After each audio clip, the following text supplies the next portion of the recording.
Good morning. Good morning. And good morning. How are you doing? Well, we just started this up and looks like we're live. Hey, you know, great to have you guys on. Look, I'll tell you what, we just launched College of the Dead graduation day yesterday, and it was a great first day. Um, I set a funding goal of $3,000. Oh, Arch City, good to see you, brother. Good to see you, man. And hey, I should make sure I sent you a link, Arch City. Look, I just did this kind of a last minute thing because I noticed last night we were having success on see Arch City's name is Adam. His name is Adam as well. I'm not doxing him, everybody knows that. So it's me, it's him, it's Friended, it's like the trinity of the Ninja Adams. And we work together to intimidate everyone else. We're also planning a Secret Wars crossover, but that's behind the scenes. We're not going to tell you about it yet. I'll get back to my talking about the campaign, but I just want to say hi to everybody first. Great to see you gaming at its best. No doubt you are making the best games as we speak. Eddie Winkler, good to see you, my friend. Good to see you. Oh, DOA. Yeah. You're up to some good stuff. This is Dose. There's going to be some good stuff coming from Eddie Winkler. He's working on a comic right now. That's really cool. Steve Worcester, good to see you too. Thanks for the congratulations. I really appreciate it. And I am going to make sure, I don't know if Adam's available. It's just great to have you in the chat. I don't know if you're available to jump in, brother, but if you are, we're going to get you the heck in here too. But yeah, it was an amazing start for a first day for me. The only other campaign I did was College of the Dead, and College of the Dead ultimately turned out great. We raised $10,000, but truth be told, we had like originally a $5,000 flexible goal, which was a big mistake. And you know what? I like calling out my mistakes because I do not want other people to make the same mistakes that I did. It's totally unnecessary. The reason why it's a mistake to do a $10,000 goal like that is a $5,000 goal like that flexible is because if you don't have a following, if people don't know exactly who the heck you are, and you're going to go ahead and you're going to ask for honestly too much money, more than the community can pay. It doesn't matter how good your book is. If your book is phenomenal, it still doesn't mean that you're entitled to ask for whatever goal you want, even if it's just because, well, I got to raise the money because I have to pay people. That's fine. And that's understandable. But you're still not going to get the money because the market's only so big. It would be like if you opened a fancy restaurant in a small town that has no interest in being in that small town. Like, yeah, there's maybe some interest, but not enough to sustain a fancy restaurant. You know what I'm saying? So you have to really be conservative with what the heck you're asking the comic market for. For me, I did not want to ask for more money than I thought was reasonable, but I asked for too much. So it was flexible. So people would see the campaign as they initially did. That's my brother, Adam. Sorry it took so long to get it to you, my man. No, good morning, Postman. Congratulations. Great to see you, man. Thanks so much. Thanks for all your support. I'm going to be on Adam's channel as soon as we can kind of work it out. And Adam does a great Saturday morning show, usually the woke up show. You guys are a lot of fun. It's always good to see you on, man. Yeah, yesterday I'm still feeling a little under the weather, which is why we didn't end up having a show yesterday morning. I was been kind of just sleeping in. But yeah, if you want to pop in next Saturday, absolutely come hang out with us. Come laugh at the woke news that happens all around us every day, and we'll pimp some College of the Dead. Yeah, I appreciate that, brother. I really love how you guys you've been doing a consistent Saturday morning show, and everybody subscribe to Arch City Comics YouTube channel. He's been doing a consistent Saturday morning show featuring the woke news of stupid woke things going on in the world, but also Comicsgate people and Comicsgate books. And tinfoil hat Nick is there with you all the time, and he's out there always promoting CG books, Comicscape books. It's amazing.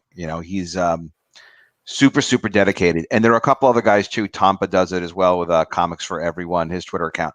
But he's always out there just helping make it happen, and it really makes a huge difference just to get that support, but also to just, when you're out there sometimes, like, I want to promote my book, and it's like, oh man, what am I going to say different today? And then you feel a little overwhelmed, and then you see like Nick out there sharing your list, and it's like, oh, okay, Yeah, that's a good point. It does help that we do have a lot of these great promoters out there that want to help, because it gets some different voices.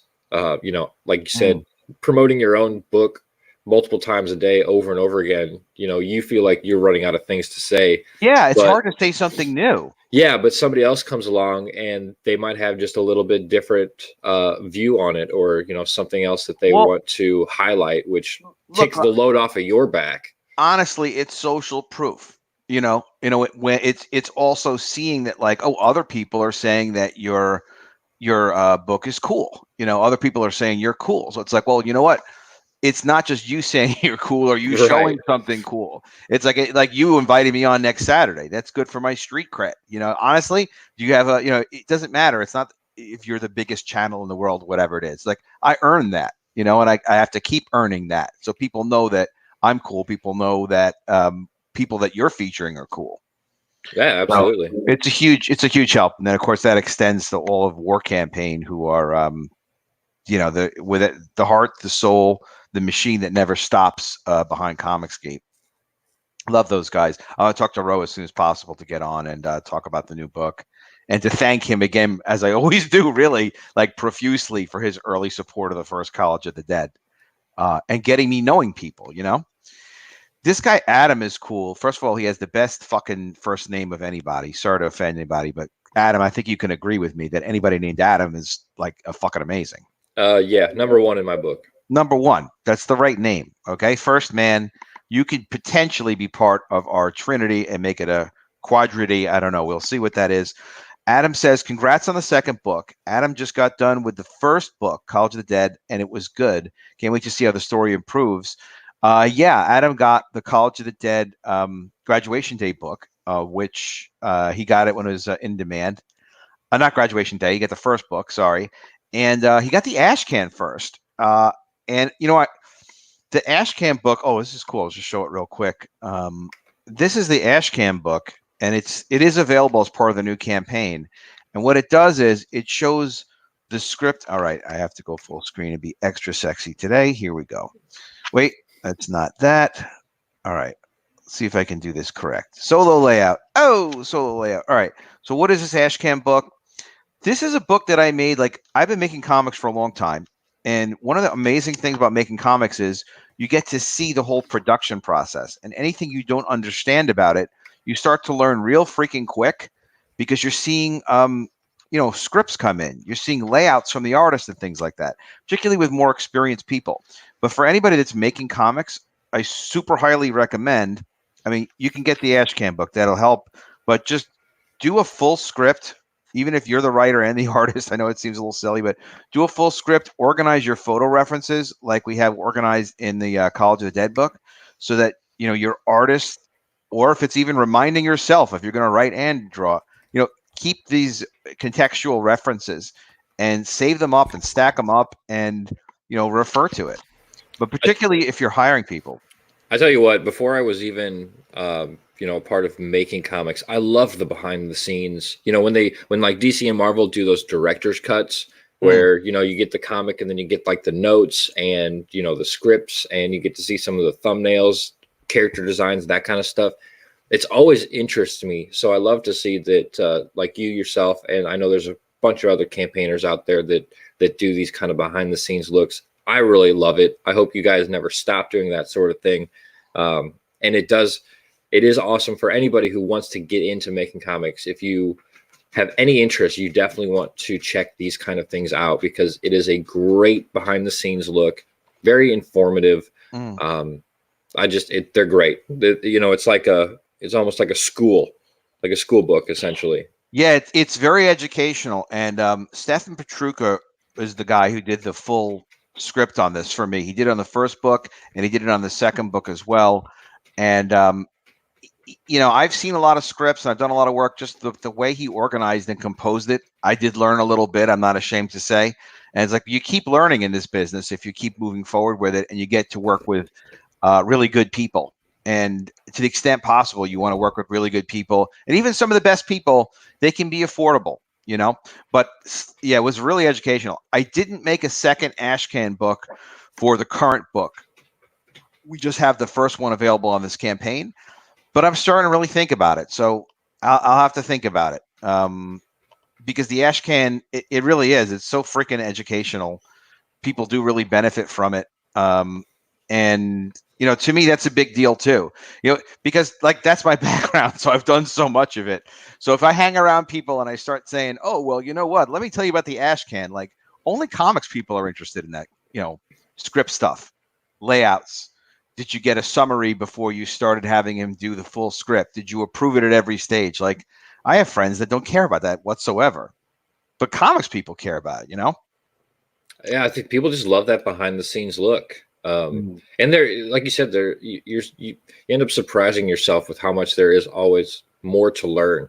I've written comic scripts myself for I want to say like 10 to 12 years now.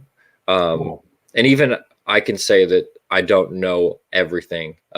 Working with Steve Dye, He's great. He's he great. I love Steve is, Dye. but we Sim and myself turned in the Blood Hunt script to him, and I'm like King Dingaling, like all the scripts, it's fucking perfect. Like he ain't gonna have anything to say, and he's got all these notes throughout it, like do this differently, set it up like this. And I was like, oh fuck, all right. So I am just I'm a beginner, I'm a newbie, I know nothing in the eyes of Steve Dye, but that's okay because Steve comes at it from a different discipline.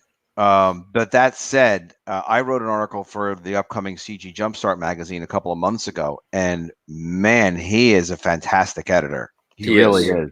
He will improve your work. So I did, and that really helps me too, because in my case, it's very time consuming. It's hard to sit down and take the time to write something and then like have it be just like it's good and it makes a point.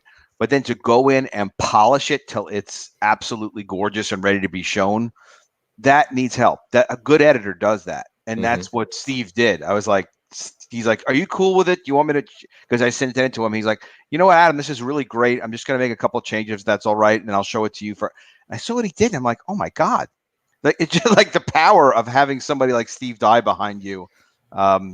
Nothing that passes through Steve Dye will not be good. Let me put it that way. Yes. Between Steve Dye on the writing, and I'm sure he loves comics too. We just never even got into that much. But him on the writing, and then Roe on quality standards. And I know Gat is super passionate. I don't know exactly, and he creates a lot of stuff. I don't know if what Gat's doing in the quality control department, whatever. But my God, what a great creative team.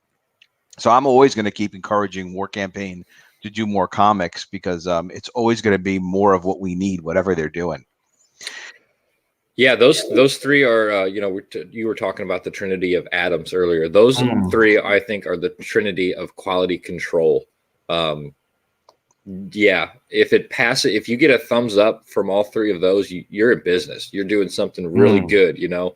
Even if there's a minor tweak here and there, as long as you get that approval from those three guys, I think you're set up in a very good way.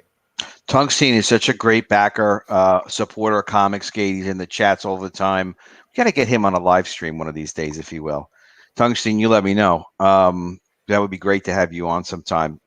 He's all the way in the other side of the world, but he's right here in Comicsgate. I got to tell you, he's always there, and it's great to have your support. And the Adams are killing it. We're gonna kill basically everyone, and then we will sell comics secretly. We'll secretly kill, right? That's right. It's all secret. Wouldn't be Comicsgate without Joe Frago.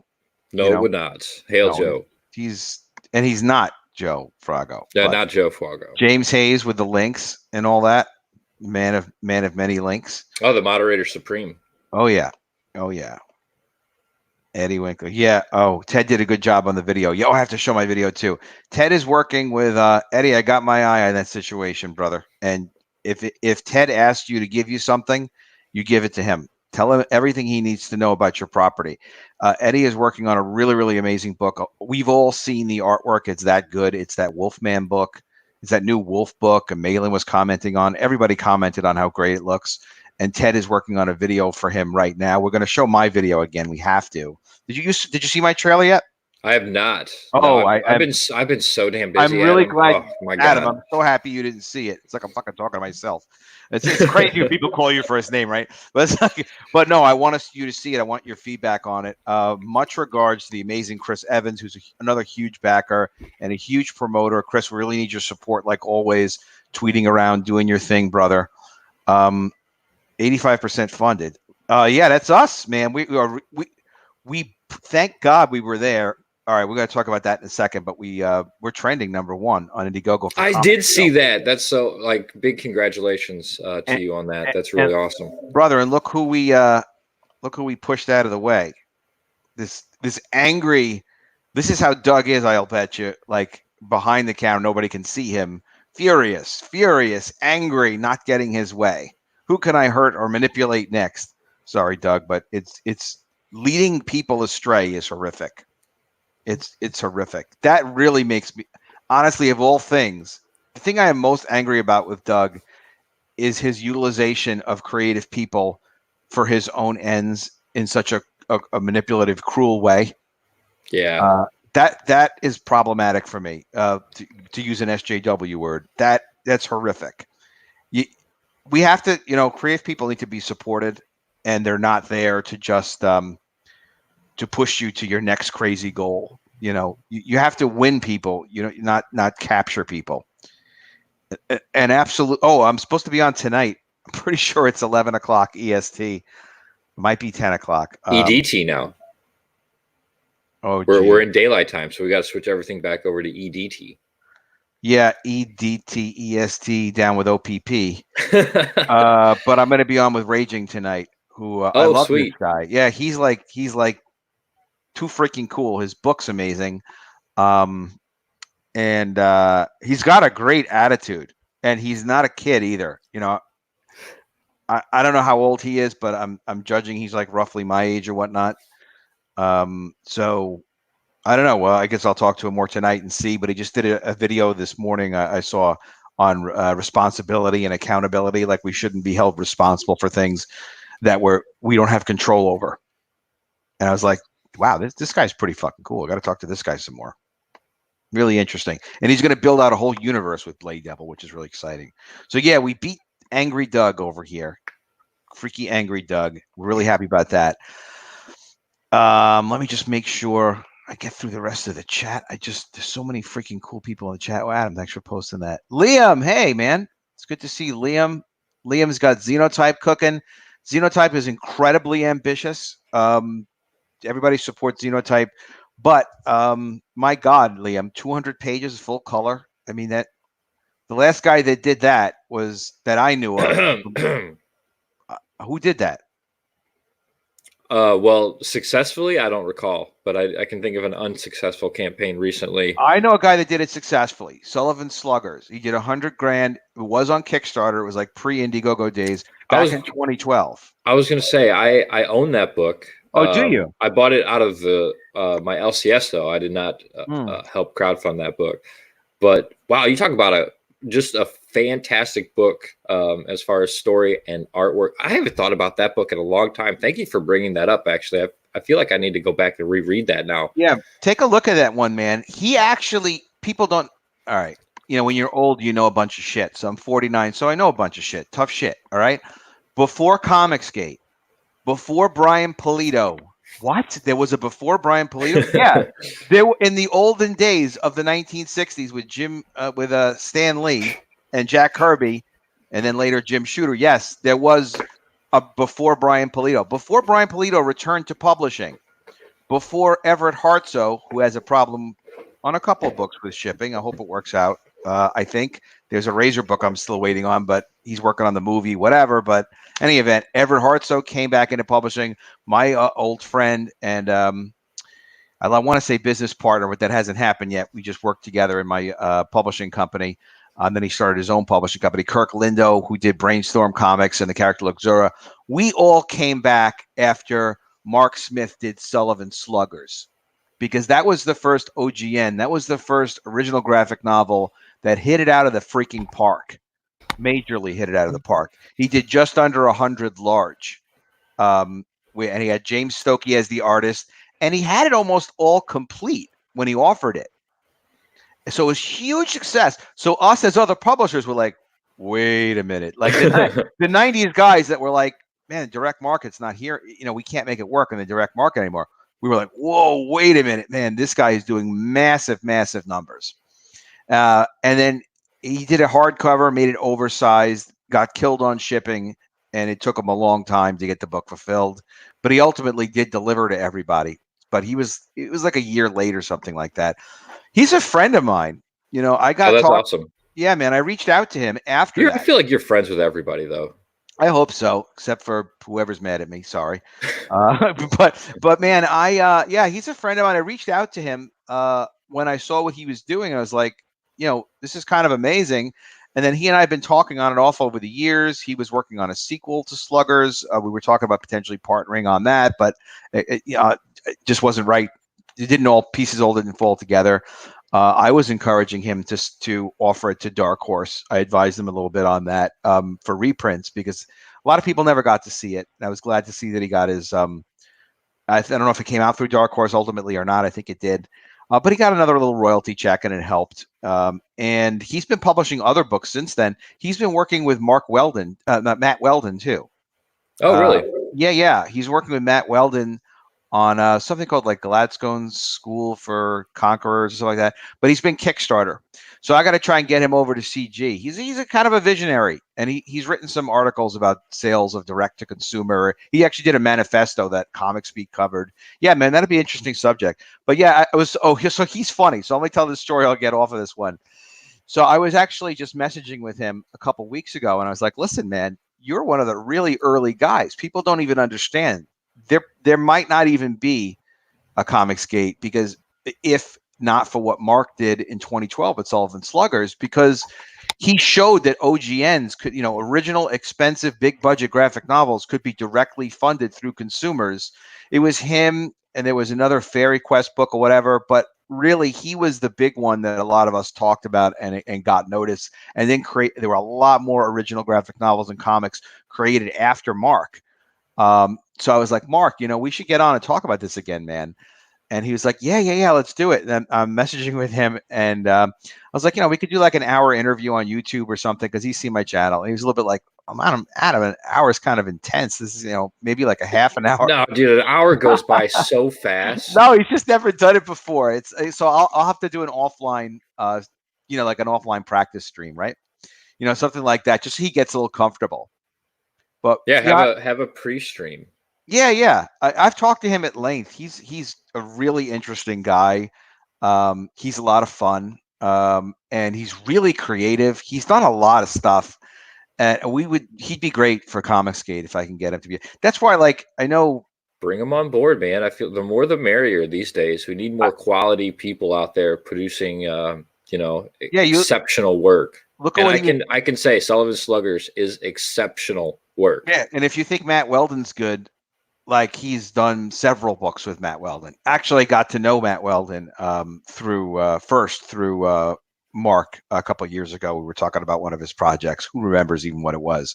But just trying to look. We all help each other here. We all make it happen. We have to think about that. Not that Mark. There's nothing wrong with Mark. Mark would be a great member of Comicsgate. There's other guys I know too, but I know Ethan's not big on recruiting people for Comicsgate necessarily. But man, we do. We want more talent. We want more publishers. He also has customers that might be interested in some of the other Comicsgate books too. See, pretty soon there will be no recruiting because they're all just going to be over here. Yeah, well, and there really isn't any recruiting now. There's zero. We have there's a little. I know some guys out there that are reaching out to others. They're subtly and quietly, kind of putting Okay. their fingers out there to extract new talent, and it is done in a very kind of subtle, quiet way where it's not like, hey, come join Comicsgate. It's more of hey, I like what you're doing. Have you ever thought of maybe Okay. doing your own crowdfund book? I know there's some guys that are And hiring. that ain't recruiting, brother. Recruiting is, hey, this is what the opportunity is. Let me know what you're all about. Then you see what they're all about, and then if they're right for the team or whatever, you bring them. You bring them on. You got to be direct and assertive about it.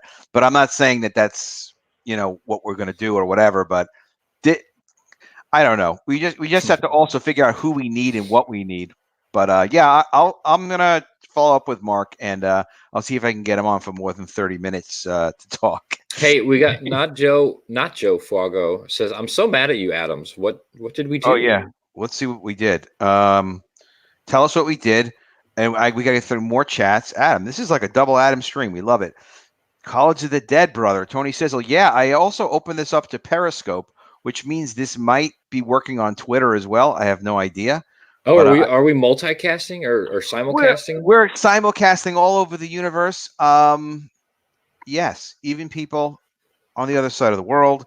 Yeah, I subscribed this morning to StreamYard because I saw Wenger was doing something with that, and I was like, yeah, let me give it a shot. Let's give it a shot. The Winter Soldier collection in the UK has the script. Oh, talking about the script stuff. 100% true with the creative. I like people talk about the creative process. 100% true.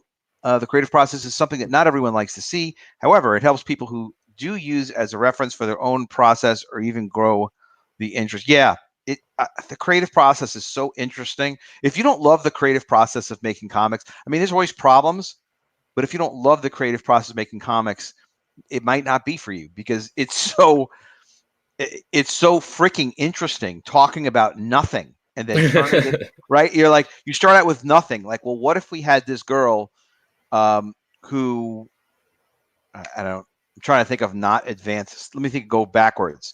All right, what if you took the Teenage Mutant Ninja Turtles and put it together with GI Joe? That's freaking GI Jackrabbits.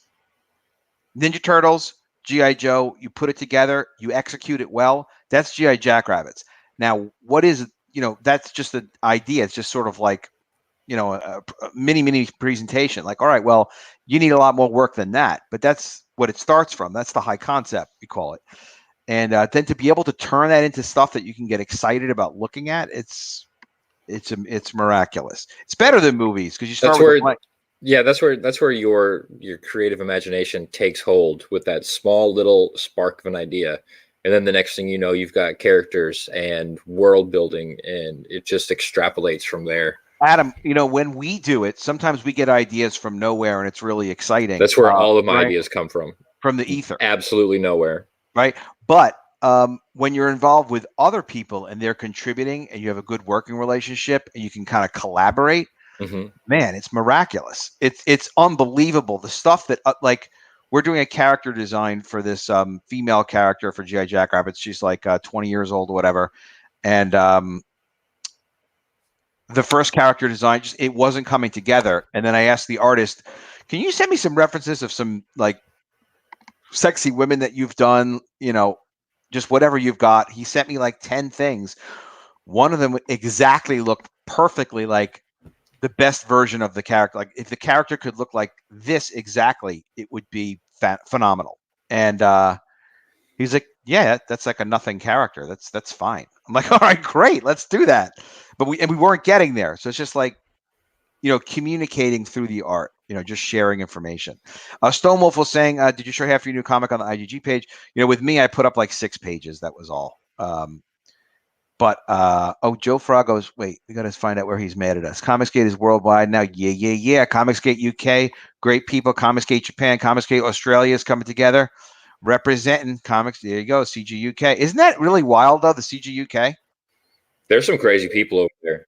I mean, I think it's kind of funny that they kind of coalesced into this little subgroup because British everything has had its own voice. It's always been a little bit different than anything else out there. You think about British television, British comedy, British heavy metal music. You know, they all had their unique Quirky, voice. Yeah, a little quirkiness.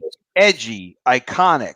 You And know, now and they're bringing it into Comicsgate as well, because some of the projects that they're putting together over there is unlike anything that I think personally that we could have done over on this side of the nobody pond. nobody on the planet can do what Kami Mark can do. Oh God, no! What comes Oh out of that God, guy, no! F in mind, he has a project up right now. Check it out. And nobody, you can't even say the title, Mark. You know that. And I'm like, Mark, why did you do this book first? And he's like, Adam, I did this book first because I need to kind of get my feet wet and understand all the processes. And I'm like, well, it's very responsible. But it's like Kim Sung Il or something like that. It's in North Korea. Yeah, If you put it best Korea. Yeah. Oh Best God. Korea. Yeah, it's impossible title, but one of his one of his goals, one of his tiers is you can buy the comic and he'll burn it for you, a la Mike, so that you save on the shipping and all the trouble. I want to back at that level.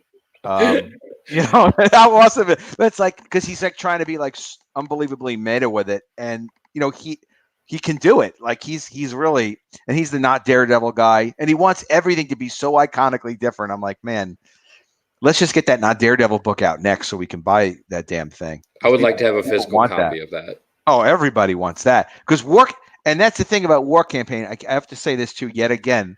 They're amazing because, like, you see how I am with creators. I want to reach out to creators. I want to help creators more than ever now. But still, when like before he was on War Campaign, he reached out to me. He's like, "Oh, I saw you did spoof comics on War Campaign. I have kind of a spoof, and would you take a look at it?" He shows me not Daredevil, and I didn't even know what the F to make of it. Dude, that's what I thought too. I was like, what is this? But he shows it to War Campaign, and the War Campaign's like, all right, let me actually read what he did. They took the time. So like, because whatever, they're just great. So they took the time. And then they had him on the show, and then they read it on the show, and they're like, yeah, this could be good. The guy just needs some support. So they really schooled me. And I was like, look, as much as you can, just put out the support for people because there's guys like Kami Mark is going to do. He might do the biggest book in Comicsgate one of these days, you know, or if not, inspire just so many other people and help build us up and stuff. James just on this Doug's advice said before, Doug's advice to George was more akin to the delivery of a personal insult. It was weird. Having figured out the whole Elliot thing yet. Elliot Fernandez is going to be, you know, I'm not a big whatever prophecy guy or whatever, but Elliot Fernandez will figure out how to help him with his book, especially He'll be back. If he reaches out to me, you know, tell me what's going on. Even if he's gotten like getting spun around by Doug, I'll tell him how to break Doug's brain because if Doug thinks he can fucking manipulate, he does not throw down like the fuck I throw down. I've been with some fucking hardcore people. I know what the fuck Doug has been doing, and we can break Doug's whatever game he's playing on Elliot if there is one. If not, then just help him get his damn book out already. But that said, Elliot, you're always welcome if you want feedback. Everything is private when somebody contacts me. Unless they want to talk about it publicly, then they bring it up. Like Martina talked about a little of the help I gave her. Chris, you know you're entitled to those words. You work harder than anybody. Liam is a freaking sweetheart. Thank you for the congratulations on the campaign. I got to play the video. I just want to be current with this. You know what, Adam? You can support all the CG books. It is. Don't diminish how important it is. Like your retweets and your retweet with comment on retweet, right? Adam, Adam other to the other Adam with the Adam other brother Adam. Jesus. But what he's saying here right now, like he means he can't support them all. Of course, he means he can't finance them all. You can't back them all. But you don't have to. Man, your retweet, it means a lot. That's social proof of someone saying, you know, especially if you take the time to customize it and say, that's why like Cecil, there's something about Cecil. He's like an old soul. I love his sense of humor and his energy. And then when he gets serious about something, it's like it's so interesting because he's not being silly. He's like, well, let me be the responsible Cecil now. So when I see something from Cash Grab like is always exciting me. So I'm always trying to come up with something custom to say about Cash Grab, you know, and usually I can. So it's fun. And Cecil says so many funny things. So if I can kind of leverage on him and say something else funny on top of it, but not that I'm selling a lot of Cash Grab books, but we all appreciate the support of the retweets, the likes. It really makes a huge difference. That's supporting Comicsgate books. The money is important too, but don't worry about it. But if you're just think about this. This is how I think about it. If my one retweet or my, if my stream can get just at least one backer, then you've raised money for that campaign. It might not have been your money, but you helped raise that. So always keep that in mind. Yeah, you did it. But the whole thing is like, listen, the thing that holds us back, it's not anti-CG. It's not even money or whatever, or sales, whatever. It's energy. Here's Adam backing me up today on the stream. Thanks for taking your Sunday to do this and help, brother. But he didn't have to do this. We didn't prearrange this. So it really does support each other. Every like that you do, every retweet that you do, we see that. And believe it or not, if we get 8 retweets instead of 7 retweets, and you're like one of those 8, like it means a lot. It gives you encouragement, which is what I like to do. I just like to make sure I don't encourage people to do something that's, not realistic. You know what I mean? Yeah. But yeah, man, when you get a retweet, I mean, even Adam, you're posting that you're doing your streams or something, you see a retweet, it just feels great. It. I do. I love it. I love seeing just that little bit of support out there, that people, actually give a shit about what I'm doing. It's free drugs, man. It's free drugs, and it's healthy. Backing me next week, brother. I take Adams first. All right, he's backing somebody else. Don't do that. No, I'm kidding. Back everybody, man. And again, the retweets matter. Joe Frago, we got to you being mad, probably because we didn't play the video yet. So we're both deeply sorry. I think I can speak on behalf of Adam as well as the other Adam that we were talking about, and even Adam Friended. It's mostly his fault, whatever it is. It is always his fault. Comicsgate is a move. I see you love the enthusiasm of this Adam guy. Adam, don't worry about the money. Your enthusiasm is more valuable than the money. But we like the money. But the retweets and your enthusiasm and the enthusiasm in the chats, it makes a difference. It gives us cool things to talk about. Comicsgate is a movement that all indie creators should look at and get behind or emulate. They should not emulate. They should join support because it helps all of us. But if the mainstream wants to die, then let the true talent step up and rebuild it. And that's true. And it's a new layer of talent. It's not just our craft. It's how we communicate our craft and how we connect with our audience. And to understand that, we are no better than our audience. Our audience is equal to us because we're all part of the process. You take the printing out of making the comic, you got nothing. You take the art out, you take the writer out, you take the reader out, you got nothing. That's the garbage propaganda. No one's reading it. Mm-hmm. All right. Let's just get current. I love the work of 3D Robin.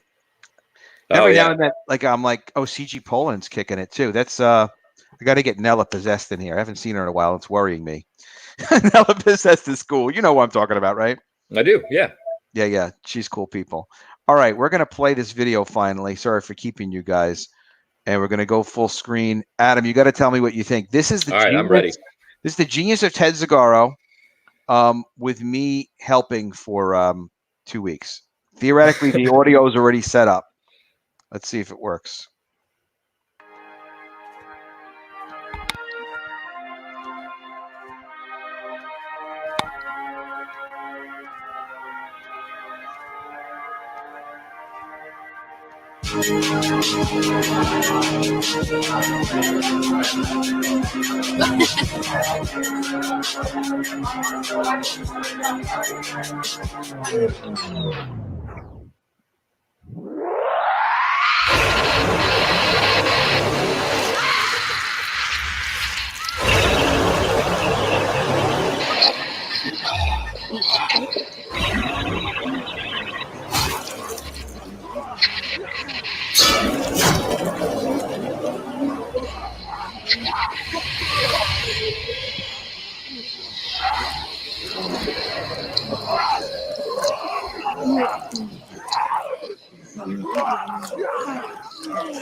Adam, how does he do stuff like that? Dude, that's excellent.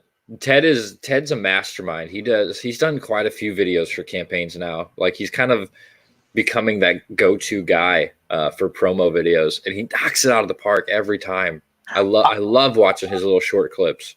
I have, yeah. He made a 30-second version for me as well that we did. He gave me a nice rate on that one too, and I'm just not showing it yet because I love the long one too much, the long form. Um, but he told me it's okay to let people know what his rate is. His rate's $250. I mean, that's the best $250 I may have ever spent.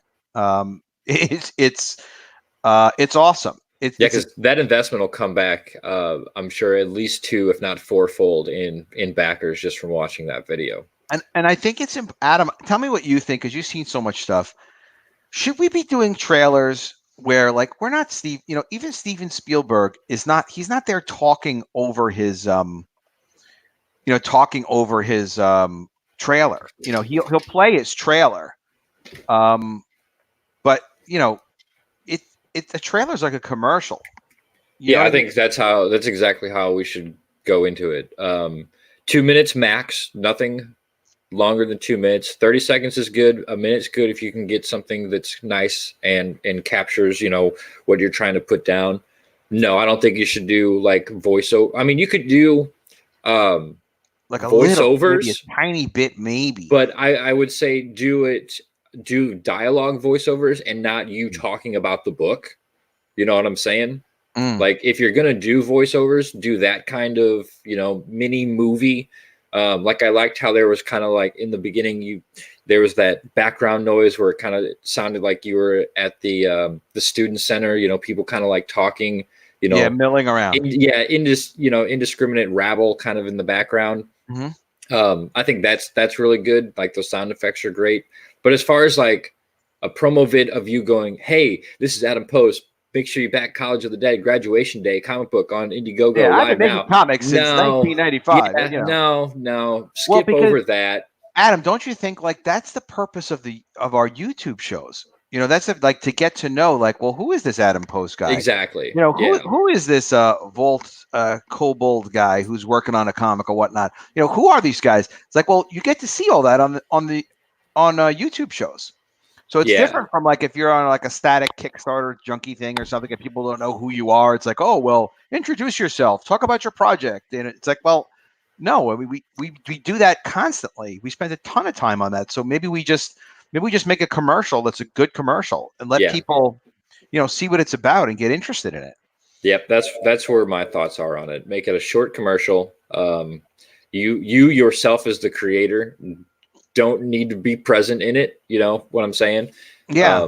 Like I said, if you guys want to do like voiceover work, I think that's kind of cool to do But some of the dialogue and stuff. what would be cool, Adam, is like maybe like either we do or for a future campaign or something, like to have an interview talking about the project and your background and like what we do on a YouTube thing. Maybe at the bottom you insert another 5 or 10 minute interview if people are curious. Now that would be fine, but as far as your Not at like your not at the leading, top. right? Yeah, as far as your leading short video goes, it should be definitely commercial like movie trailer esque. Like I said, 30 seconds to 2 minutes, nothing over 2 minutes because you're not going to keep people's attention for that long. Yeah, and you don't, the whole thing is you're not trying to tell them the whole story. You want to get them interested in what you're doing, excited about what you're doing, and then wanting more of what you're doing. And then it ends, and then bing bang boom, featured tier. Yep. That's what I saw when I saw Vinny's Through the Woods that Ted did. He did a 30-second Through the Woods, and I had been wondering, like, man, I got to get this trailer up. I got to get a trailer up. What am I going to do? Because I didn't know Ted then, or even his work. Then I saw what he did Through the Woods on a show Vinny was on, and I was like, all right, I got to get Ted. This is like amazing because I was like, I love Vinny Tartamella and his commitment to CG. I love his artwork. I like his trailers and what he's doing, but I was never so interested in Through the Woods and thinking about like getting it more than when I saw and the merit of it than when I saw it presented that way in that trailer. So that was like Ted really gets it. He really gets selling it. So College of the Dead. I mean, guys, I really appreciate you guys. You really backed the heck out of this. Thank you for sharing it. It's a huge help when you share it on Twitter. Share it even on the crazy Facebook. There are people that come from there too, but that support is huge. Thanks for backing it as well and spending the money on it. just to go through what College is Dead is it's a 48-page book. It's full color. It's completely done. It's ready to go. I shipped my other book on time. I was really proud of that. I told everybody first. Wait, whoa! You actually shipped a book out on time. What is this? Well, I didn't want to show anybody up, but yeah. I mean, actually, even though the book was done when I offered it, because I really like getting a book done when I'm going to offer it, Adam, what I did was we had to change printers. So Oh, I had to redo like a lot of InDesign files, and I don't know how to do that, but it wound up costing extra money and taking extra time because I was looking to ship that. When I say ship on time, I want to ship early. To me, on time is early. So you grew up in the same household I did then. yeah, man, it's On got to time is happen. early. On time is early. You don't do it like, well, it's the last day of the month. But we did wind up shipping like before Halloween. That was the promise I made to people in 2019. We shipped before Halloween in 2019. And we did make it happen, and was able to happen all over the world thanks to just whatever, of course, the incredible, great backers. And having done the book in advance helped quite a bit because there was a lot less to worry about. But when you're making books, still there's always something that's going to come up, and there's something that could be better. So you modify something, and then maybe it creates another problem. But we did ship that on time. But this book, full color, I got all the color done in advance. I wanted to make sure every page is colored, everything's ready to go, everything can go to the printer, everything is lettered and done, everything's been edited. It's just 100% ready to rock. The covers are done. And this one, I'm planning to ship June 2020.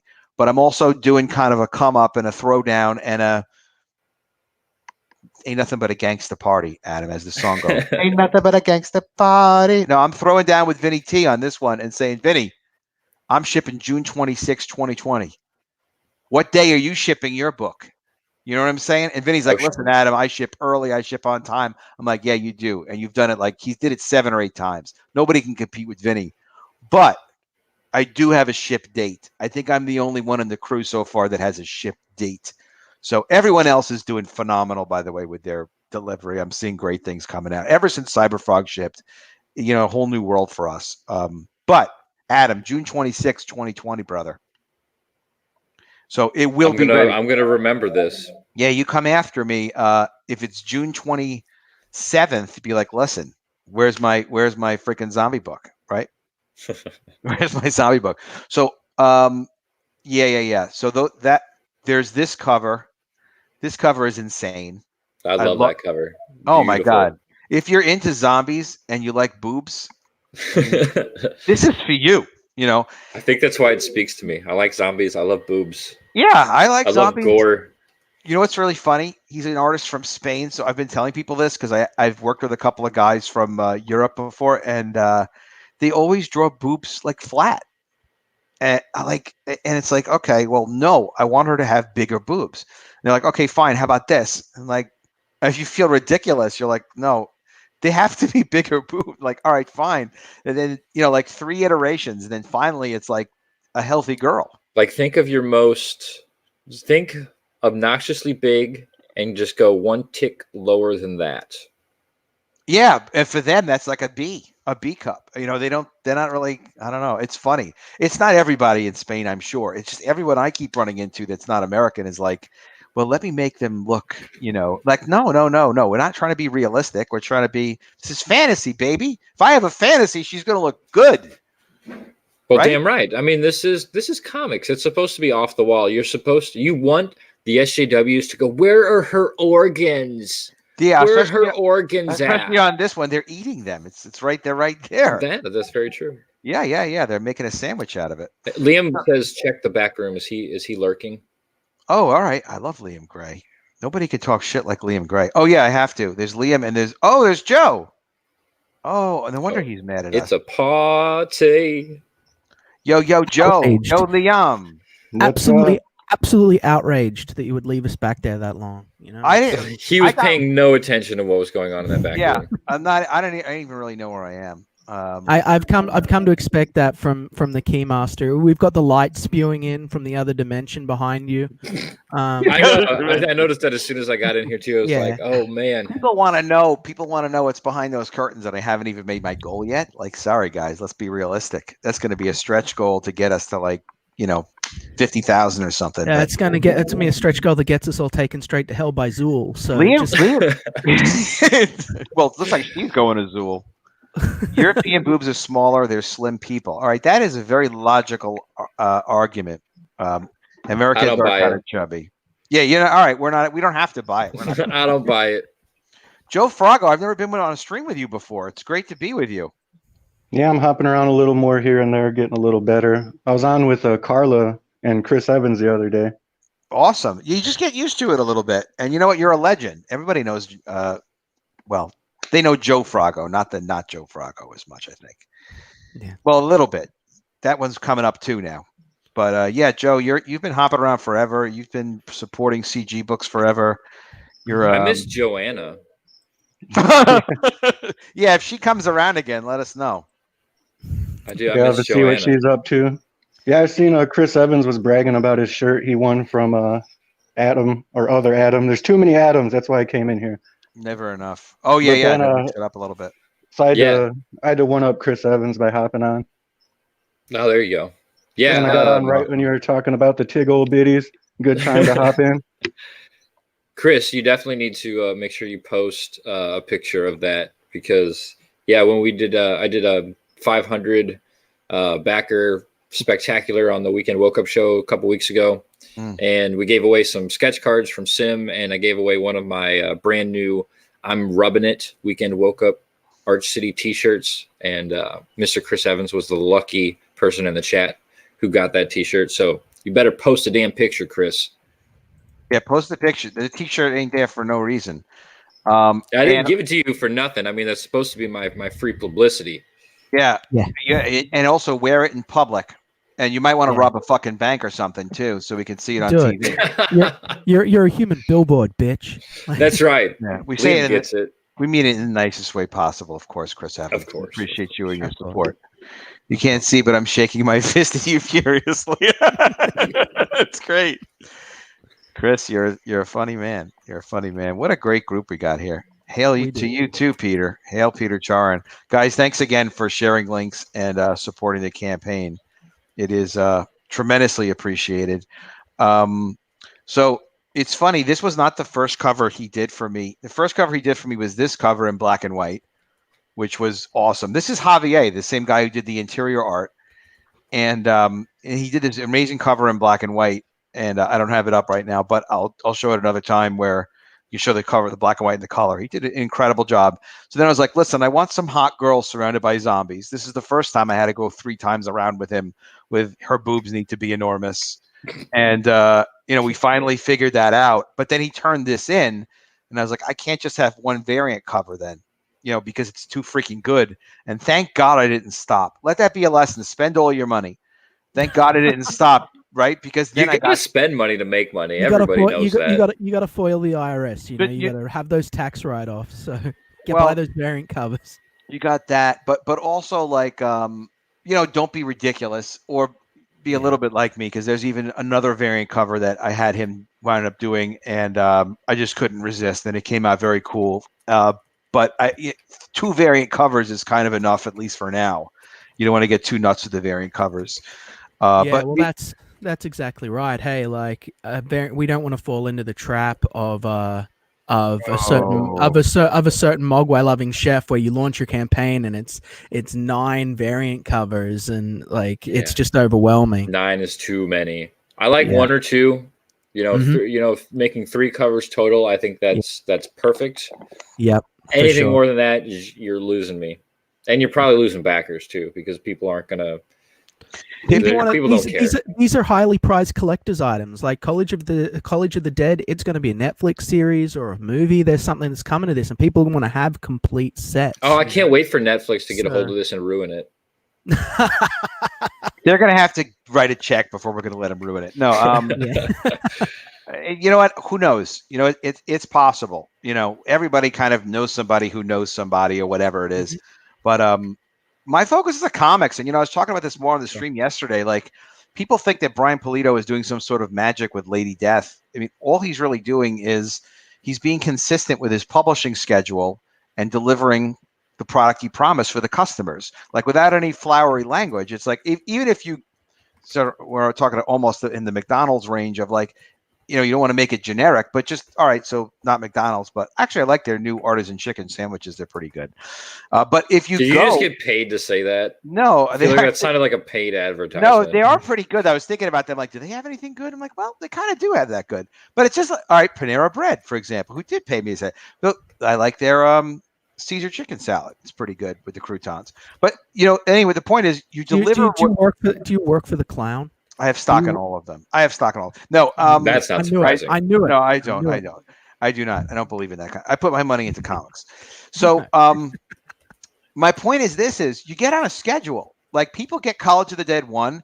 I got great feedback on it. I worked hard to make it a good comic. So now this is the sequel to it. It takes place with the events like immediately following the first book with some of the same characters because some of the characters obviously died in the first book. And then it's well written that it can stand alone. But the thing is, of course, people are going to read this, and at least some people are going to want to know what happens next to these characters. So I'm planning on College of the Dead 3 probably for January when I say for January, to ship January of 2021. We have to work on this a little bit more. But in any event, if we do 2 books a year of new College of the Dead comics, that's a good series. It can build over time. And that's what the Brian Pulido model is. It's nothing magical. If you try to take on, you just have to take on, like, you produce the book, you make a promise to the customers, you deliver the book, and then if it was successful, if it's well received, then you continue and you do another one. Can I do that annoying thing I do where I ask you hard questions about your property? Yeah, I'll do the best I can. Awesome. I don't know much about it, but no, well, that's the stuff I want to know. Okay, so this is a sequel to your highly successful College of the Dead first book, right? Absolutely. So we know obviously from the whole thing that this is College of the Dead. Does the entire sort of first story happen in the span of one night? And is this the next night? What sort of happens? And how do you stop the zombie apocalypse from spreading beyond the bounds of the college to continue to tell the college story? That is, those are all good questions, and they are tricky. He was not lying when he said like hard questions, was he? Well, yeah. Part of so within this is the stuff the fans want to know. So yeah, no, it is.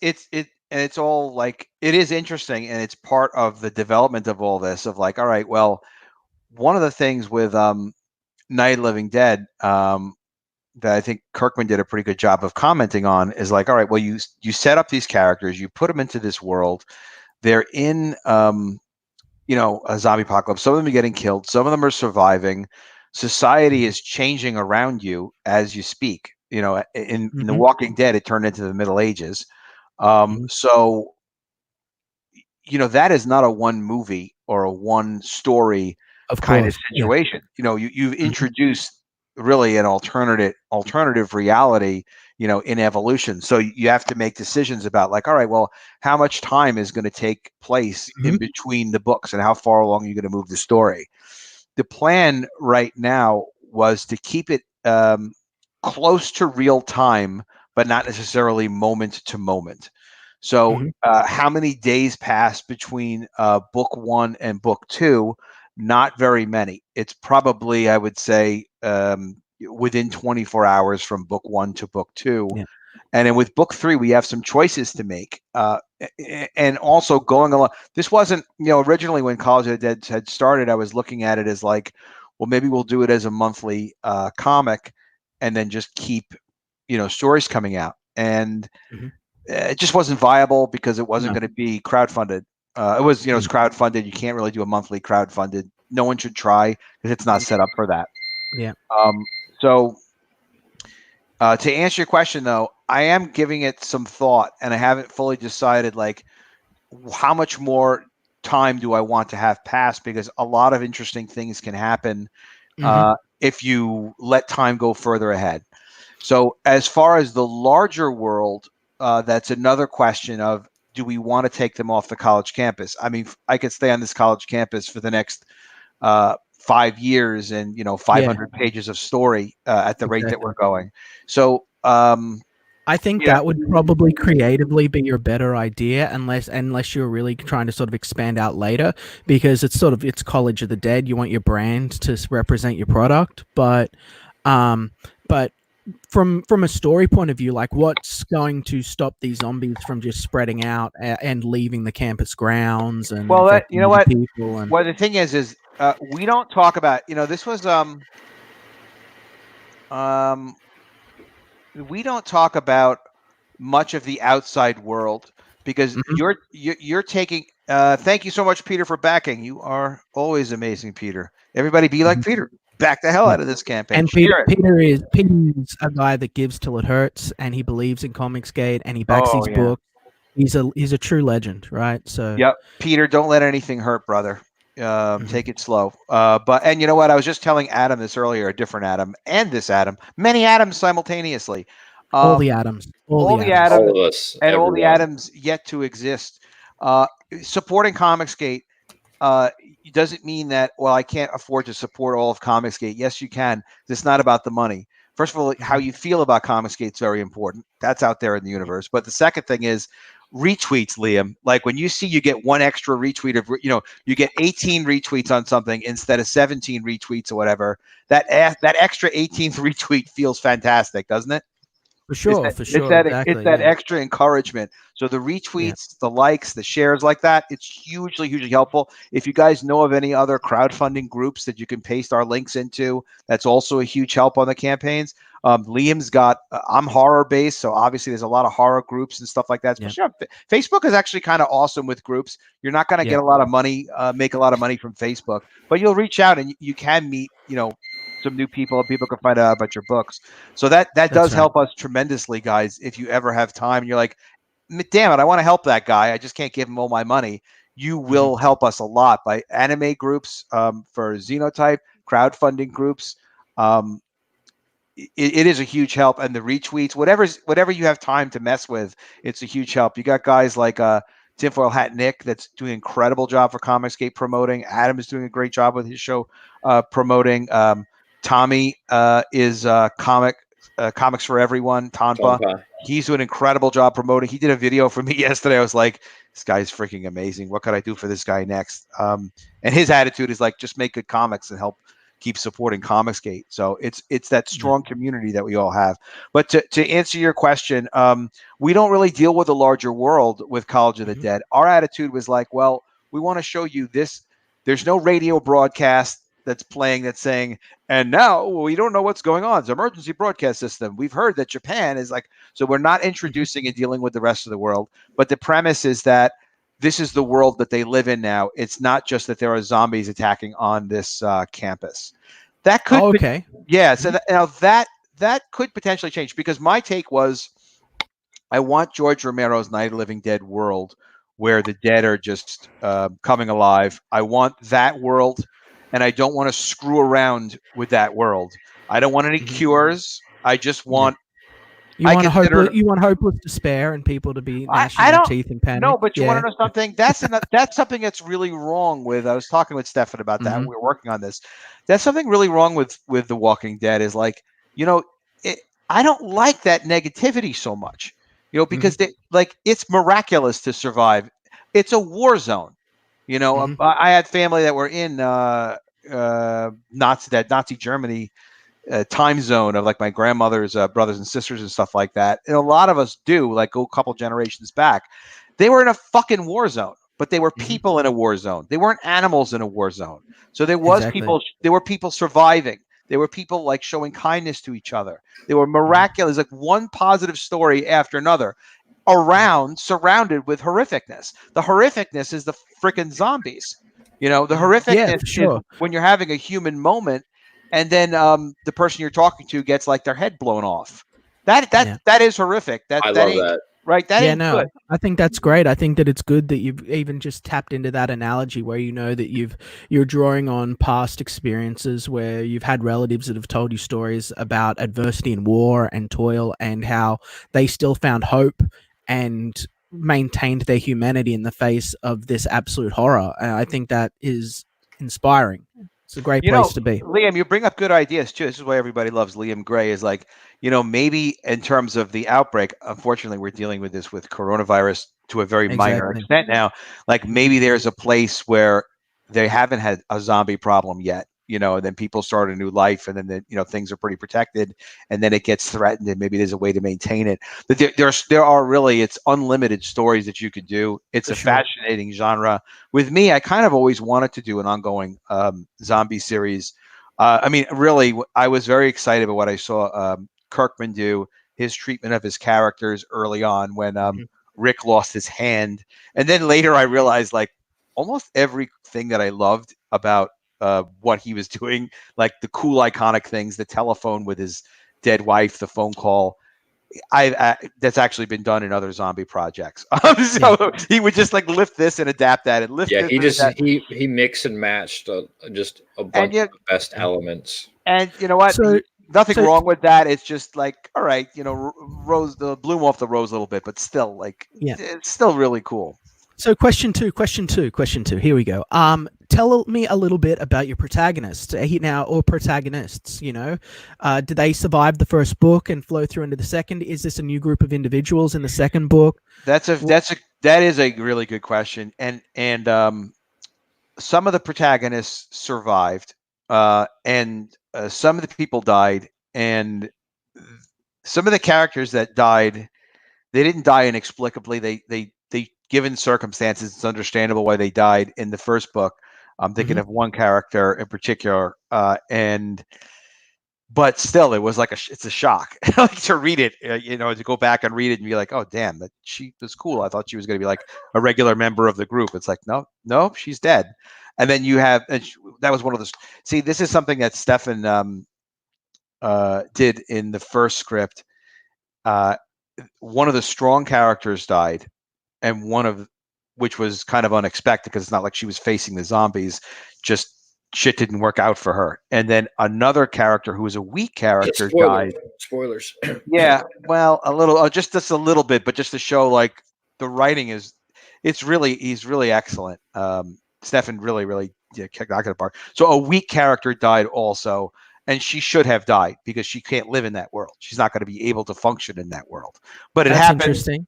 Yeah. Did you have a chance to explore? Did you have a chance to explore at all the consequence of like other people would have to shelter her, which might put her at risk, or was it just a sort of no, it wasn't run in the litter style scenario? Just to give you an example of the weak one, and I'll do the spoiler on it, and people have probably seen this already because I've shown a lot of the panels around. There was a character who, to survive, they were stuck in an elevator shaft. She needed to climb up that freaking rope, and she couldn't do it. And because she couldn't do it, it was threatening other people. And see, that's good. That's interesting. That's very zombie movie. Yeah, that's good. Very zombie movie. And so she kind of couldn't do it. And there was a girl who was trying to inspire her, who was like, "Hey, you can do it." And she's hardcore, and she's like, "No, I can't." And then she's like, okay, fine, basically. And so she let the girl go, and then the girl fell to her death. And people were like, what the F did you do? And she's like, listen, she said she couldn't do it. We got to get up this fucking rope. So it's like, you're in survival mode at that point. It's like, there's no way that weak girl was going to make it. You can't carry her. And that's something that in life, we have to appreciate how good we have it. Yeah, that's real life. Yeah, in real life, it's like, look, we have it great the way we have it now. In Comicsgate, we have it unbelievably great, but we're making this every day for each other. We're making it great for each other. We're backing each other up. We're solving each other's issues and promoting each other's projects. Everyone's taking a few arrows for everyone else, and together, like an army, we're pushing through this overwhelming adversity towards a better future for the comic book industry. It's inspiring. Yeah, and we're not even in like a life or death survival mode. We're in a success mode because we keep moving forward, and because Ethan Van Sciver keeps working so hard to try to elevate everyone. And look, I wouldn't be able to be inspiring people if I wasn't first inspired by Ethan Van Sciver. And he continues to feed that, so that's why, like, I always have, and people forget, like, he isn't actually a living sunbeam. He's actually a person. So he's not completely perfect, but you know what? Exactly. He's not perfect, but there's greatness that comes along every few generations. The comic book was dying the first time. Along came Stan Lee. It's a household name. The industry's flailing around and not doing too well. Along comes Todd McFarlane, saves the industry. Now it's 2020. The industry's fallen all over itself, and the man who rises is Ethan Van Sciver, and he's going to be a household name within a decade. I just want to say that Adam Post, that is hearsay. He is in fact a Sunbeam.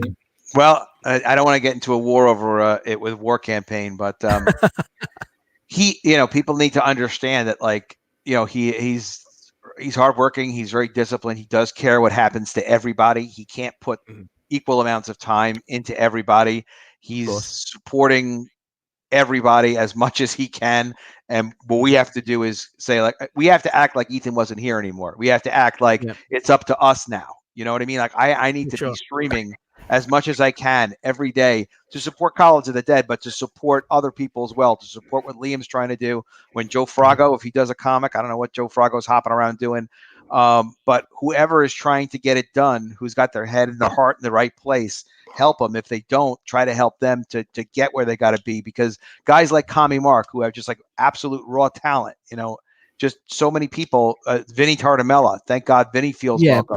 Praise Vinny and down with communism. So back to College of the Dead, man. Yep. Is the first book available here alongside the second for those who might have missed the first campaign? You know what, Liam? Yes, sir, it is. Man, we got to get Liam. Yeah, I saw you tweeting around about being on streams with people, and I'm going to drag you on my streams whether you like it or not more. For sure.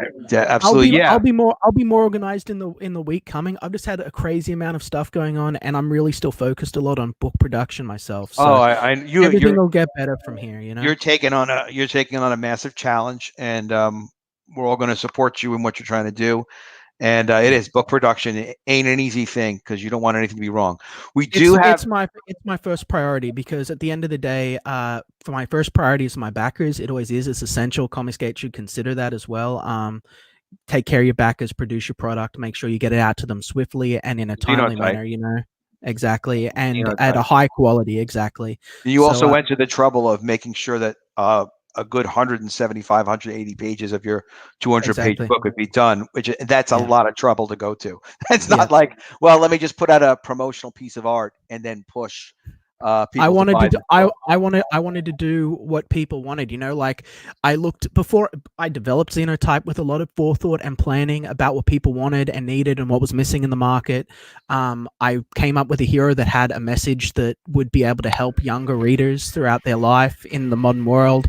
And on top of that, I looked at the complaints people had, and I wanted to make sure that they wouldn't be able to have those complaints with my campaign. But you were saying about College of the Dead. Sorry. Oh, the first book. Martin says he tries to retweet everyone. Martin, or she, I'm sorry if I'm not saying that right, but Martin, that's a huge help. That's a huge help that you do that. And just Steven saying, oh yeah, hey Steven, boys love the first College of the Dead and they're excited for the next installment. Yeah, they will get it. And Steven is got another art book coming too, which is very cool. College of the Dead, we are including the first book. It's absolutely necessary. It's on one of the tiers here. There are some people that did miss it, and I'm always going to try to make my books available like as we continue the series. I know how it is for me as a comics guy. I discovered Daredevil on like issue 182 or something like that, and then I had to go and I had to find as many as I could. So College of the Dead book 1 and 2 are available together in this tier. And you know what? That's just $50. What's your shipping like? It's a reasonable shipping within the United States and everything. I'm guessing it's 10 US, 20 international. I wanted to make the international a little cheaper, but I was like, you know what? I gotta set an example and not get silly with the numbers and make sure. Like, and these are bigger books as well, aren't they? These aren't like small little floppies. For sure. And College of the Dead Graduation Day is 48-page perfect bound book. College of the Dead, the prequel comic, is 140 pages, and that one's so big because it's 2 panels per page, and that was kind of my original intent for the format of the book until I saw I had to do color. Like all the other guys were doing color. I'm like, if I can make this work, I've got to do color. And Farah did the color for me with a lot of help from Kyle Ritter. He's so generous with his time. Yeah, Kyle Ritter's an absolute saint. I believe Starblades are still in demand. If you guys Oh, it don't is. know who Kyle Ritter is by any chance, It I'm is. sure you do. But if you don't, go over to Indiegogo, look up Starblades, watch his trailer, and be prepared to spend some money because Yeah. it is it is one of the best titles of 2019, hands down. Yeah, Hands his down. trailer is gorgeous, and if you do like multiple cover versions, he will give you as many as you can handle and potentially more. But yeah. So on what the hell was I saying? Yeah, I love Kyle's. He's writing, drawing, and coloring all that himself, and he did the animation himself.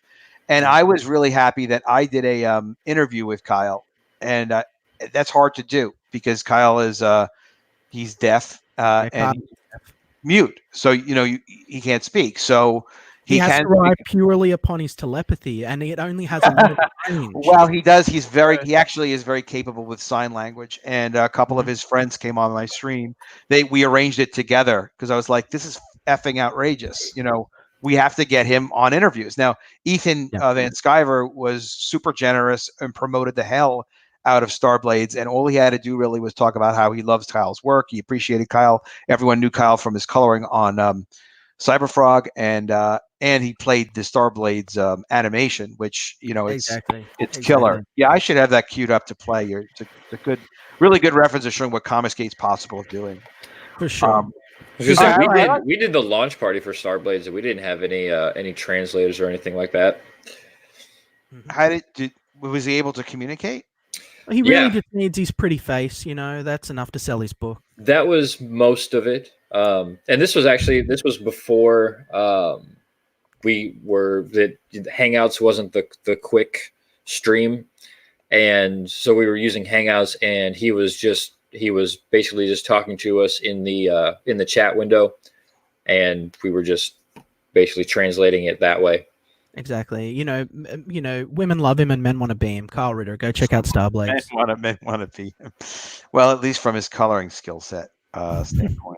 Liam, what other terrible questions do you have? They're actually very interesting questions. Yeah, well, I try to sort of ask. Going hard. Like, damn. Yeah. Who's streaming? Whose show is this? I feel like you're putting it's so rude. It's so rude. People have to learn to mute me because I'm imposing and rude. So, okay, tell us your zombie rules. Zombie bite turn you? Do you have to die? Are these zombies do you have to die and then you rise again after a few days? Like, what are your zombie rules?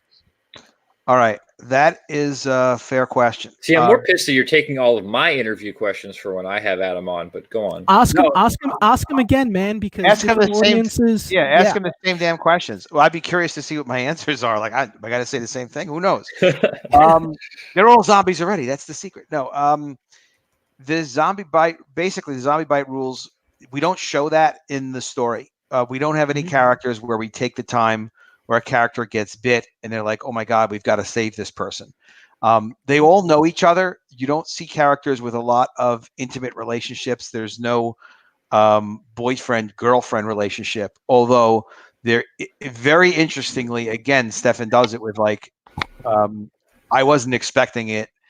And he really wanted to put this in the story. At first I was like, I don't know, without getting detailed too much into what he does the story, because I don't want to give it away. But in the beginning of the trailer, you see one character who's kind of drinking, and then he's with another character, and they're kind of partying together, and then she runs off. We see a lot more of what happened with their relationship together. And that's kind of how they met. And then the zombie apocalypse kind of takes place where they're hanging out, and he goes off and he tries to find her. But you kind of see the question of like, well, what could happen in a hookup situation like that? Does she feel like that? Does she feel like things went too far or not? There's nothing like rape or anything like that. But it's interesting in the back. Well, it's college. It's college as well. It's college, so it's sort of like it's fascinating the way it's handled because, all right, so she doesn't feel like she feels like she was raped, but she does kind of get confused about what was happening between them, and then he's surprised because he's like, hey, wait a minute, what is even going on here? And then it's like, well, she feels victimized. He's kind of portrayed a little bit as a victimizer, but he comes off as a hero, and then he does something very heroic for her. And then the story continues, and it just shows you the ambiguity of life. And what better to talk about ambiguity than in a situation that's a fucking war zone, where it's like, you look at, like, I was through, we had a flood, this stupid Hurricane Sandy crap here in Long Island. It was terrible, man. It messed up the first layer of my house. We had to move out of the house for like a year before it could be repaired. And the thing that you see in a war zone is there's tremendous, I wasn't in a war zone, but in a sense, in an area of destruction, you see a tremendous ambiguity. So like, you have tools and things that are supposed to be where they're supposed to be, and you have other stuff that's like destroyed.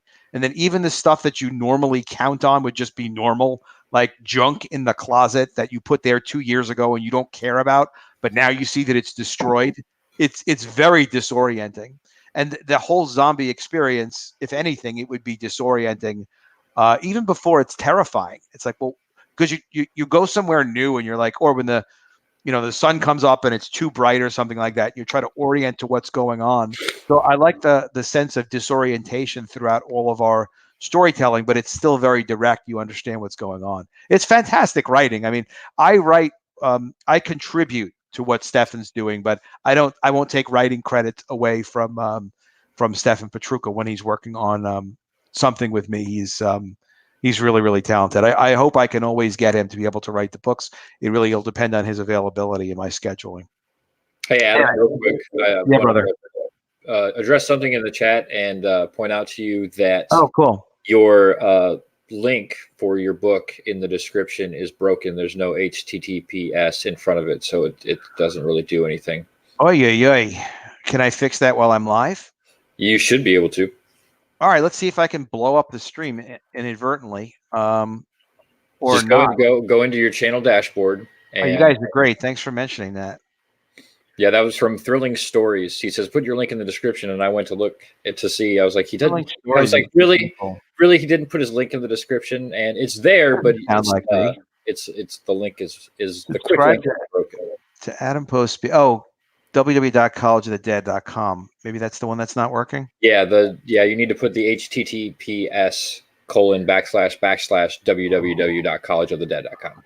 Jeepers creepers. All right, maybe we could just actually put the regular link, because that's, well, that would work too. Just there's a lot of HTTP. Put your IGG link in there would solve that as well. Yeah, do it the right way this time. Yep, good example. I mess up all the time on things. It's kind of funny. That's why Carlo Rowe gets to tease me constantly. All right, now I'm pasting the link to StreamYard. That's not the right link. I'm going to get this eventually. Here's the biggest thing Liam, do you want to know the biggest thing I messed up on recently? He might have stepped away. His mic is muted. But I'm listening. I'm all right. You got it, brother. So guess what? So I do these series. I don't know if you've seen in the Secrets of the Comicsgate Network series. And I'm sharing, really great. Oh, thanks, brother. I'm sharing publishing experience and my background and all this other stuff, and things I've recently learned and new insights and things that I'm like 90% sure about, 95% sure about. And look, anybody could be wrong about something, but so here's what I do. So I launched the campaign, and the guys were like, Carl was on the stream. He was great. Wanger was on the stream, and Adam Friended. And they're like, well, did you also email your email list? Because everybody knows, like, for the last couple of months, I've been sending around. Oh, this is why Adam needs Carl. And Diono sets us straight everywhere. Anyway, so I think it's fixed, by the way. Thrilling Stories, tell me if it's fixed. If it's not, then we'll get Carl in here to yell at me, and then we'll fix it again. But anyways, yeah, so the guys were like, hey, so did you email your email list? I was like, well, what do you mean? And they're like, well, your Indiegogo email list, all your signups. And I was like, well, I thought Indiegogo sent a launch notice to that, because why would they not do that? That doesn't even make sense. You need to do that. So that's what Carl's like, Adam, you friggin' idiot. It doesn't work that way. Okay, so my final question. Do you have brain-eating zombies, or do you have flesh-eating zombies? Or do you just have random killing zombies? No, definitely no random killing. They will, as evidenced on our cover there of that poor girl getting yummied up. They eat human flesh. They're not just brain oriented. They will go and they will devour you and get what they can out of you. Now, why do they eventually leave you alone so that you could become a zombie and then Yep. go do something else? Yeah, I- that's the next question. I think it's distraction. I think they like the noise and the fresh action. So it's not just about the sandwich, and the meal. It's also about like, hey, I want to get over there. Okay, cool. So they're attracted to killing. I think that's Kirk after me about my link, but I think we got the link working. Yeah, the link is working. It's fixed. Yeah, you might have to if you guys are watching on YouTube on like your computer, you probably have to refresh for it to take hold. But yeah, it's working. Yeah, I mean, I do have Tommy is helping me out, and he's posted links in the description. Look, something could always go wrong. So yeah, I didn't even know I need to mail my email list. So these guys covered for me while I put together a beautiful email letting people know. And then what was cool is when we were able to announce that it launched, we were able to announce that we were trending #1 on Indiegogo. So that was actually turned out to be even a cooler way of getting it done. Yeah, So, that's fantastic that you're trending #1. I lost my trending status. I was like sad. I've got to make more sales and get myself back up there, Well, look, I think it's possible that next Sunday when Ethan launches Cyberfrog's Wreck Planet, he might push me out of #1. It's possible. It's possible. You just maybe. Probable, maybe. actually. I think it's the correct word there. Yeah, this guy's my brother from way back, Kirk Lindo. Couldn't have made comics without this guy in any serious way. Yeah, we put the studio together. So is that his art there on the face of that character that was sort of his avatar? Oh, that is not Kirk. Yeah, that is his character. Like oh, that's not Wonder Woman. I thought it was Wonder Woman. But I was like, is that his artwork? Is that like that's Kirk's art. Look, Zura. Oh wow. Yeah, Kirk, that's fantastic, man. I love what you did with the golden clasps on the face. I think that's really fantastic. Yeah, Kirk. Wait till you see what we'll have to. I got to get him on here. I gotta get him on there. Oh, Adam, thank you. Adam is amazing. I love every Adam. Thank you very much. Oh, you weren't talking to me. Sorry. Well, you too, Arch City brother. Yeah, it's all the Adams. Everyone's Adam. God forbid, I might have run out of nonsensical things to say if not for Arch City to keep it nonsensical early in the day. I rolled out of bed and I jumped on this stream with you. Yeah, Liam is full of the tough questions. I love it. Liam is great. Like, you got to be able to answer it, but you also have to answer it like you're doing a legal deposition where it's like, well, he might use this against you, so you got to be careful. I might hold it against you later. I'll be like, why are they eating brains now? What have you done? What have I? Well, they can eat brains. They just need to not be oriented and focused towards brains. Exactly, and that's the kind of clarity that the zombie fandom cares about. Liam, brother, Liam. I'm playing this, and I want you to tell me what you think of my trailer, Liam. I'm playing it. We're going to get the Liam Gray feedback. Have you seen it so far? I think I have once, maybe, but I might be thinking of the old one, so I'm not sure. Not nearly enough. All right, we're going to play this trailer real quick. This is something like Ted Zagar did this for me, and this was I just freaking love what he did. We're going to play it again. Here's the trailer for College of the Dead, Graduation Day. Oop.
freaked me right the F out with that trailer. Yeah, no, that's fantastic. I love that it opens up and we get glimpses of college life. You know what I mean? Like we get to sort of go through that experience, and then it's just imposed upon and subsumed by this zombie threat. I think it's great. It's fantastic. And it's within the continuity of the story. Oh, Mhm. thanks. Colors look great. I love it, man. This is Adams and Mormons and Italian Americans are taking over CG, build a wall. Yeah. That's Slick Rick, the famous star of the theatrical stage play Bye Bye Greasy. Yeah. So I just want to say thank you for coming out, Slick Rick. You're a rock star. We love you. Yeah. Oh yeah. It's great to have you, Slick Rick. You're always making cool comments. This is the guy this is great. Chapter 1 implied the outbreak has something to do with the dead spreading DNA instead of living. That, well, now you're talking about a specific story element that we had in there. That was talking about that again, ambiguity. Are zombies an evolution or are they a de-evolution? And there's a kind of a little discussion of that. That's also kind of a unique take on zombies. That was brilliant. That Stefan introduced. As a form of life, if you really think about it from a purely inhuman and alien, cold and calculating, distant worldview kind of way, they reproduce far faster than humans. Mm-hmm. They seem to be able to take a significantly greater amount of damage without risk to their function, and so they've got a higher rate of survival. And the only thing they can't sort of do is reproduce more of their number without an existing population base. They need a host like anti-CG. Exactly. They need a host. That's awesome. Evil, and isn't that representative of the nature of evil itself? Evil is parasitical by its virtue. Goodness can exist independent of evil and thrive and grow and survive, but without good people and good things to feed on, evil cannot sustain itself or reproduce. It fails and destroys itself. It doesn't create it. It just destroys. It just destroys, exactly. But there probably is a purpose for destruction in the universe as well. But we always have to keep making more good. But as we're making more good, we're getting better at what we do. That's got to be the cycle, right? That's got to be, the purpose of life, to do things. I just want to say again that I absolutely love this shot here that you've got with them all in their, their hats and their tassels and their robes. Like it's so just simple and iconic. Like it's beautiful. You know what? Thank you, man. And that was recommended to me as a potential back cover for College of the Dead by a friend of mine who's a comics editor. He's one of the indie companies, but used to be with Marvel. And he was like, what you should really do is, get something iconic. He's so good with that iconic stuff. He's like, get something really college, really iconic, like, one of those graduation shots with the students as zombies. Mm-hmm. And I went looking for photo reference. I was like, is this what you meant? He's like, yeah, that's it. So I gave that. And then I was like, I was being cheap, and I was like, well, I don't know. My budget's already set. The book's already done for the back cover. This is like one of those things where it's like, the book's already done. What do you mean? I haven't shipped it yet, but, why should I do that? And he's like, well, it would make a better book. I mean, it's up to you. I'm like, yeah, you're always effing right. So it's like, no, I didn't have to do it. He's not my authority or anything like that. He's wasn't even a customer. It's just, he's right though. So when he's right, you kind of have to do what he says. So when good ideas present themselves, you can't just ignore them. You can. It's just like, but you're not making good stuff that way. Well, that's true. That's what the mainstream is doing. Yeah, it's what they get all kinds of good suggestions. They had the keys. No, I'm going to do it my way. They had the keys to the kingdom and they threw it away. I actually have a different take. They've built monoliths and eidolons to narcissism. Their storytelling serves themselves and is self-indulgent. They no longer think of their audience, and that's why they fail. Yeah, they were. I believe they were doomed to fail, and I'll tell you my take on it if you want. I just want to tell you what another suggestion of his. This was completely done. I had no real relationship with Kyle. He's great to work with, but he didn't owe me any favors. He still doesn't. But he finished the cover completely. And this guy didn't have a helmet on. It was just a football guy, like no football helmet. And I showed him the finished piece. He's like, well, it looks really good. But he's like worked with the greats. He worked under Jim Shooter. He worked on the Spider-Man books. He worked on like a lot of stuff. So he actually knows his stuff, like hardcore, really knows it. Yeah, for sure. So he's learned from the Stan Lee used to work. He's Jim Salicrup. All right, that's who the fuck he is. So he used to work. Jimmy boy, good old yeah, Jim. Yep. Okay. Jim Salicrup, phenomenal. So anyway, Jimmy was like, why don't you think about having a helmet done? Like Javier hadn't done anything new for College of the Dead at that point, probably for a year. But I was like, I got to do a helmet, and I have to have it colored. He's like, no, you don't have to, but it'd be good for them to understand that it's a football player. I'm like, you're right. Let me get it done. So I got it done. Kyle was great about it. Javier was great about it. It was a good choice. It adds a lot to the iconic. Again, you're really sort of pushing the brand with this is College. You want people to know what they're getting into. They already know what a zombie movie is going to be. They know what the plot's going to be. So you have to meet those expectations and really sort of, encourage the fun that your audience can have with it, So those stereotypes, they work for you in this instance, One thing we can't do is leave something undone. We have no business leaving anything undone. It's got to get done and get done the right way. So that means that's why you do as much in advance. And then before you know it, it's like, oh, you know what? We have to add this one element. Oh, we have that issue. We have to add that element. And you're still like, even after it's done, you're adding a couple of minor things. But then I like with the one above how you've got the zombies on the dance floor and you've got the little disco ball, and the little hanging flags above her and stuff. Yeah. I think that's a great little touch. What do you think about Thrilling Story suggestion, College of the Dead 3 Spring Break? Dude, he beat me to it because I was actually like thinking in my head, I was like, okay, so like book 2 is Graduation Day. Where do you go with book 3? And then Thrilling Stories here in the chat says, yes, College of the Dead 3 Spring Break. Zombies in bikinis, make it so. I think you got to run with it. Yeah, I think so too. I think that's even if it's not 3, that's something that you should definitely keep in mind. Yeah, that's a fantastic suggestion. And here's my take on what this was like. When I first thought of this, I was kind of looking at this as like, CSI. Like, why can't you do College of the Dead Miami? Why can't you do College of the Dead New York City? Why can't you? And that's what I was thinking too. Like, I mean, you've got plenty of college campuses that you could expand upon and, move away from this particular campus and maybe look at one on the other side of the continent and extrapolate on that. Not an excuse for hot girls in bikinis. I mean, Thrilling Stories, that could likely happen, my friend. The chat has a lot of phenomenal suggestions. Kind of always. I've seen a lot of chat suggestions, wind up as people's books and, parts of people's books. But yeah, Spring Break, that's really iconic too. That's actually a very good title. And it probably, that's it. That's what you want. You want iconic. You want iconic. You want people to go, oh, wow, I know what this is. This is going to be great, We made a deliberate choice we did base this campus on a campus that the writer Stefan Petruka worked at and taught at. He taught teaching writing, comics and stuff too, which is very cool. But we didn't name the campus. And I don't think there's much that indicates that our campus can't be near a beach somewhere where maybe they wind up escaping and it winds up being like a Spring Break type of situation.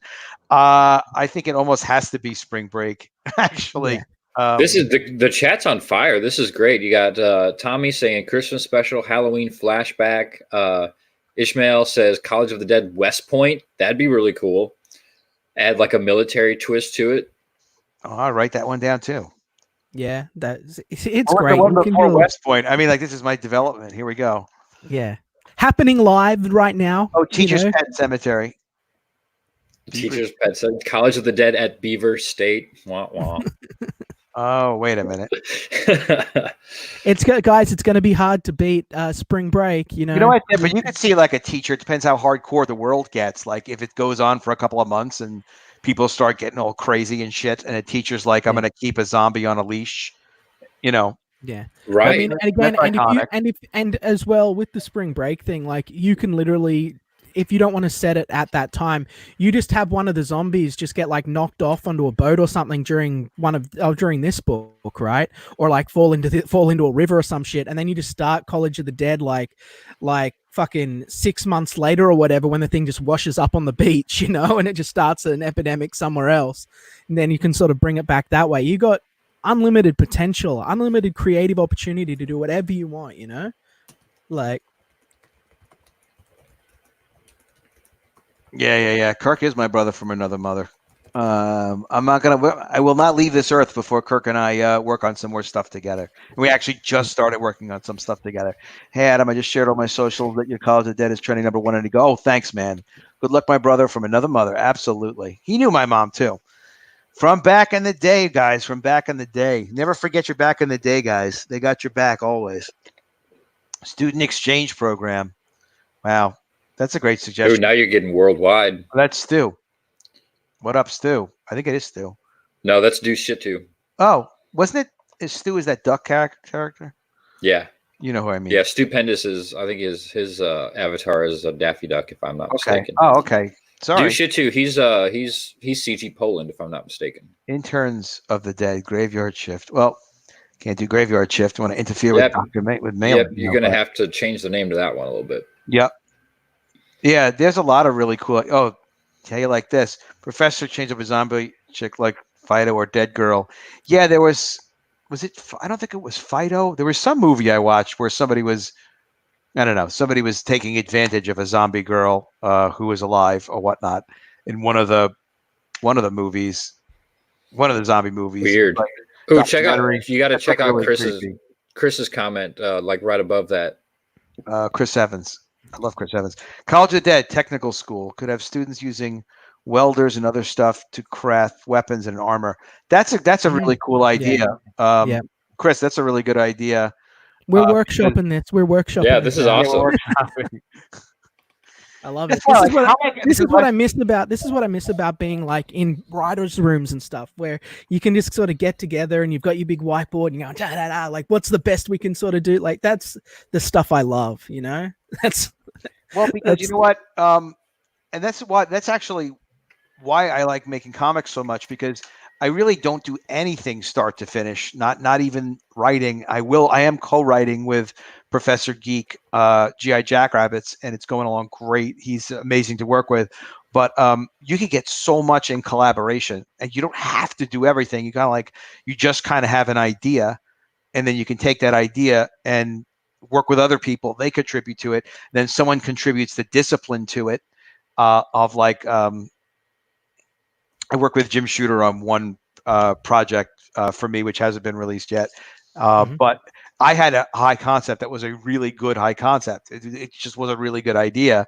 And in a perfect universe, like, Jim Shooter would take the idea and he would execute a phenomenal, good, solid comic book story execution, and build on that high concept. And I've done that before with people without his experience. But in that one case, he worked well. In any event, on that one case, he did that, and it exists in a treatment form now, and it's probably the best execution. So it's just like, I can't, and now, by the way, he's a really talented writer, Jim Shooter, and a phenomenal editor in chief. He learned from the greats, and he carries that through when he works on stuff. That's what we need. We need that legacy to be passed along. This is a 99. I keep saying this, but people don't understand. This is 90 years, potentially more, of tradition and storytelling technique and craft that is a learned discipline, right? And it's not being implemented in modern books. And when it dies, then all of the legacy of that classic, pulp Americana dies. Liam, you're right. It's all on us. It's not even just the pop Americana. It's like, these are the American heroes. This is completely our culture. This is how we're messaging to children, like, with great power comes great responsibility, and lessons learned and things like that. That is important for us to have a culture where we can just have freedom and be empowered to do things. And even silly TNA zombie books that aren't superhero books still have an important place as cautionary tales and entertainment for people. They're valuable and important things. We can't allow people to subvert them and turn them into trash. Like, America created this overwhelming pop culture zeitgeist that took the world by storm, and we can't let them drag it through the mud with their communist propaganda bullshit. Like, we cannot allow that to happen. Yeah. That's right, Kirk. We got some cool guys in here. We got some cool guys, and Liam is definitely one of them. Get in here, Kirk. Get in here, Kirk. Send him the link. He's sitting there Kirk, looking. Get in he's here. not Tell a him- he will in the future. We got to work. Yeah, He has done sure. some YouTube channels, and his stuff is at Vampirata. I'm like, I wish someone else would know this so I don't get it wrong. But Mhm. Vampirotica.com, and I think there's also luxuracomic.com to check Kirk out. But just, if you Google Luxura, Luxura, she's the ultimate vampire queen. And there are a lot of books that Kirk has done. He's got trade paperbacks. He's got some recent comic stuff and stuff from the whole history of the character going all the way back to 1994. So yeah, he's very, very disciplined Kirk, self-published Kirk. artist and writer. Yeah, Kirk. Are those your colors on the face of your avatar, or is that Yeah. another color stuff? Oh, that's a good question. I don't know if Kirk colored that or not. All right, Kirk. Yeah, let no, us I'm know if just he colored curious. that. Just leave it in the comment section. We don't need to make a big Yeah. deal about it, but Cool. It's interesting, right? they're very good colors. But you know what? Carl noticed his avatar as well. Not even the character yet. Just like, hey, that's a really cool looking avatar. And I was like, well, actually, Carl, that's Luxura, Kirk's character. That he's Yeah. that's like that's his Batman. You know, that's the thing that's going to exist. He did 50 issues of Vampirotica as an independent comic, selling through comic stores, which was very difficult to do. And then he spun Luxura out of that anthology, and done other original Luxura books and pinup books. He's done covers for Brian Pulido and Cave Woman. He's done art covers for me as well, and we created spoof comics together back in the day. They really with Adam Hughes. You've been how many other rock stars have you been hiding? Keymaster, son of a bitch. Like what? Well, you know what? I know. Well, like we said earlier, Adam's friends with everyone, so I'm sure he's got a back pocket full, a Rolodex full of contacts that he's yet to reveal to us all. Yeah, there's some guys. There's definitely some guys because I put a lot. You know, you put time into this, and then people are like, "Hey, do you know this guy?" And there's a lot of talent. You know, I want to get us into a phase. Well, hopefully, we'll get CG into a phase where we really do have an open door to help people get their books out, like you know, that are not even comfortable with streaming and stuff like that. Help them to learn streaming. Some of them have their own platforms. They don't have to go build a platform. People know who they are. Kirk has an email list who's been buying his book. So he's done Kickstarters. He hasn't done an IGG yet. He will. But that's phenomenal. Get yourself off Kickstarter. Get over here and get to know us. Like I suck, man. I suck on streams. I hate it. I'm terrible at it. But here I am. No, you've like owned this stream since you've been here, sir. Yeah. Colors are on Splash colors are on Greg Price. Yeah, I think. Oh no, I didn't work with him. Oh, someone Adam didn't work with. How about that? Yeah, there's a guy I didn't work with. But Kirk referred me to another colors for something else a couple of years ago. That's the other thing, just collaborating with other people. But Kirk also has a different disciplined approach. And he's been selling, because he's got a lot of comics from his library and stuff he sold in his past. He's been selling his comics digitally and doing very well with that for like 10 years now. And also reprints of his trade paperbacks. They're on Amazon. He's got stuff on Drive Through Comics. He's got stuff in a lot of places. So yeah, there's a lot we can learn from other guys. There isn't just one way of doing things. And there's talent out there that you wouldn't have heard of. You know, I mean, like he says, okay, the colors are by Splash Colors, Greg Price.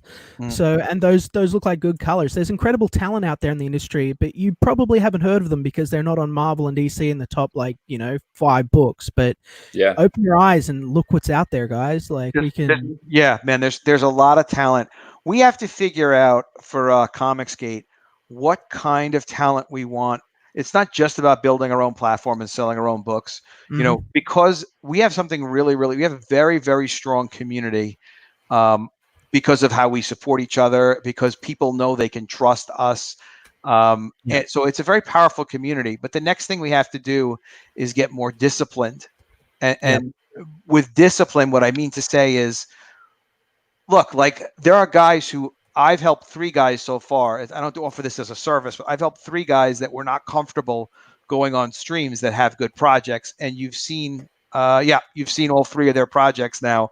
I was like, look, it's not that bad. So I would do like an hour with them just as a private stream, just me and them talking, because I knew how helpful that was for me when I got started, where you can just just make sure you're okay doing it. Like, I didn't know I could talk for 45 minutes about stuff I did in the past. Now it's like, Really? yeah, man. Really? I know. Well, you don't know. You have no concept because it's like riding a bicycle. It's like, well, what is it like to ride a bicycle? Like, well, let me write it down for you. Like, well, you put your foot on the pedal. It's like, no, man. There's a balancing aspect, whatever it is. So, I wasn't familiar with at all how to do it. So I did it for each of these guys. And if I see somebody not do well on a stream, for example, when they're a guest, especially if I know the guy before, then I'll reach out to them. Or when I'm encouraging someone and they're like, yeah, I can't really be on streams. Like, no. It's not what you think it is. Let's just talk about it. And you practice with somebody, but we could do that stuff too.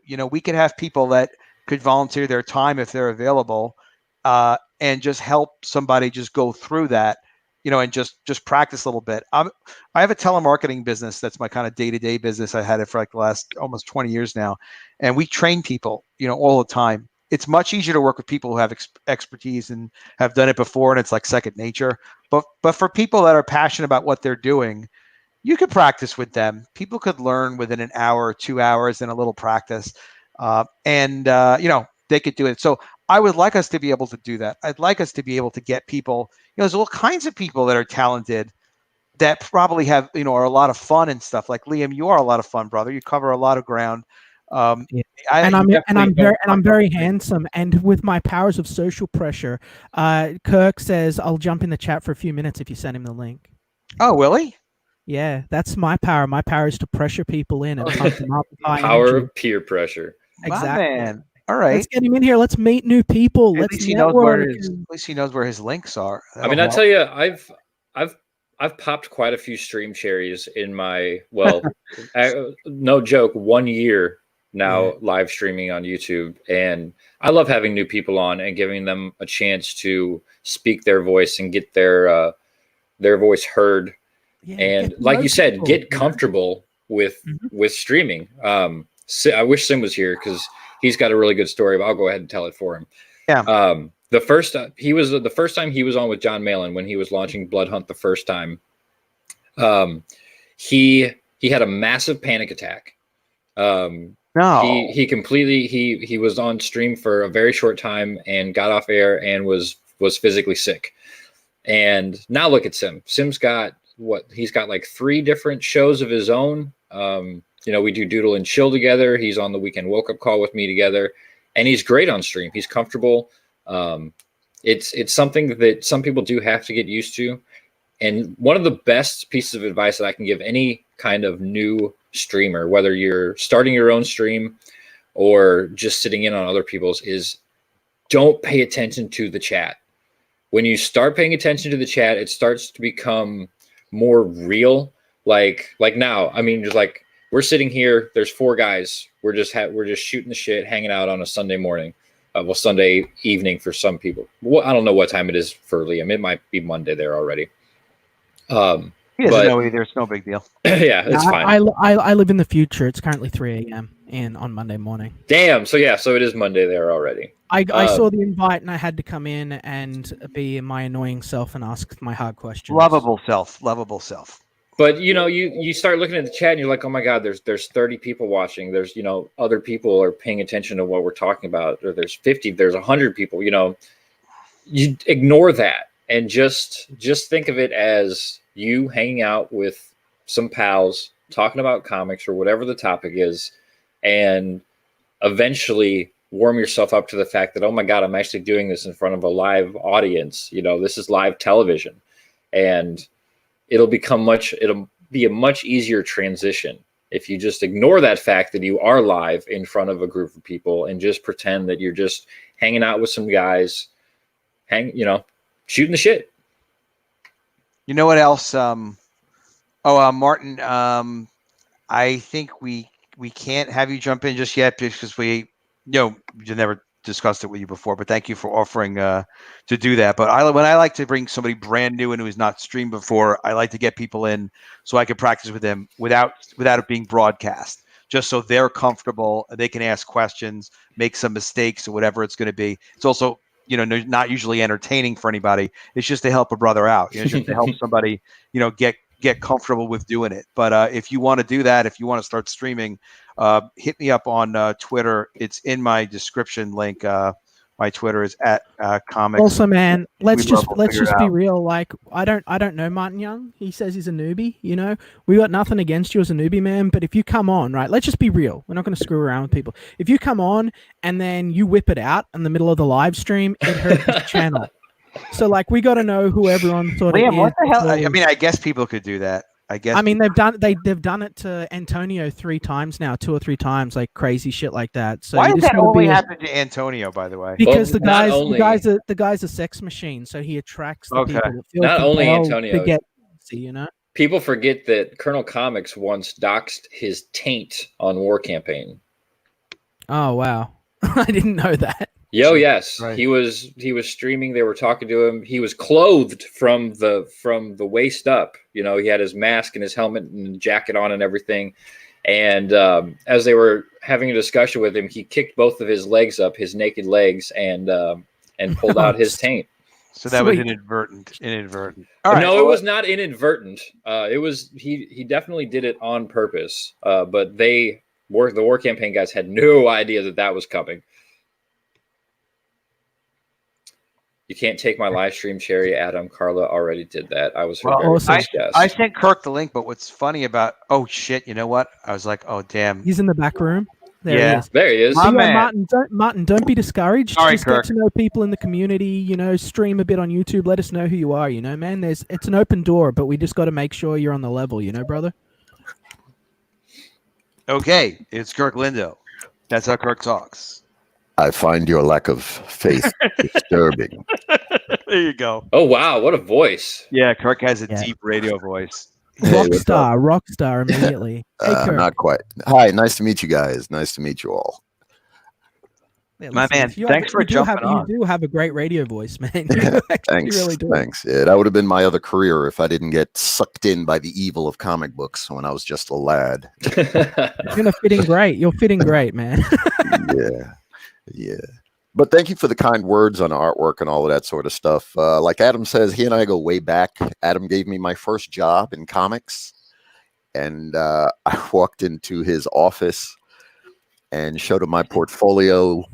He was looking for an artist. He was like, yeah, we can hire you to draw. And then Adam said to me, I'm just curious, why are you wearing a suit? You know, because I had on a suit and tie and shirt, so forth. Well, not a suit. I had a tie and jacket and so on and so forth. And I said, well, I work, you know, my day job. I'm a marketing director for a sportswear company. And he was like, oh, so you got experience managing people? I was like, yeah, actually. And he says, look, we're looking for an editor. You want to be an editor also? I said, yeah, sure. I'll do that. And the rest was history. We went on and made a shitload of comic books, built a studio of about 25 people. Just had the fanboy wet dream of my life. We worked with Adam Hughes, Jimmy Palmiotti, Brian Stilfreeze, all of these guys that 2 weeks earlier, you know, I'm, you know, buying their books on the comic book stands. And Adam was a great guy to work for. He was enthusiastic. He was inspirational. He would leave me the room to do, you know, whatever needed to be done. You know, Adam would come in and say, Kurt, can we do this? I'm like, no, we can't do this. He's like, well, why not? I'm like, we don't have enough people. He's like, well, how many people you need? I said, I need about 4 more. A couple days later, there's 4 more people coming in for interviews. Exactly. Like, okay, great. So, but, you know, that's good. Man, I'm glad to see the College of the Dead is doing well. I was, you know, Adam and I were talking back and forth when he was developing this several years ago, and to see him go through it, get it all together and get it out there is fun to watch from my perspectives. But so has he always had an extra dimensional gate to the world beyond, sort of propped up behind him in all Talking his about the red workspaces, or- curtains that I have. Nobody else has red curtains behind them. Yeah, absolutely, it's always been like there. the Hey, big hold on. glowing otherworldly light. So he's been working on this whole world domination thing for a while. Right. Yeah, I mean, he published his first comic at age 16, which Wow. was GI Jackrabbits, which I have a copy that You didn't autograph for me, by the way. Just we need to get that straightened out. We're hoping to see we could we're do. hoping to see a return of that. You know. I'm Yeah, spending thousands of dollars on the new GI Jack. So I think we're going to see a return to it. I can guarantee you that. cool, Awesome. cool. But I assume that all of you guys are part of Comicsgate, or That's right, or- brother. yeah, That's yeah, right. I'm just kind of getting aware of it through Adam, because he told me, hey, I'm doing this and so forth, and it's really cool. I've been watching a lot of the streams and stuff, and it's really awesome to see that collaboration of resources and pooling of resources to help. It's the indie spirit, brother. It's Image 2.0. The Yeah, industry is collapsing. It's absolutely. falling itself. They're giving writing jobs to what am I hearing? Oh, that's my Oh, my kid. My bad. yeah.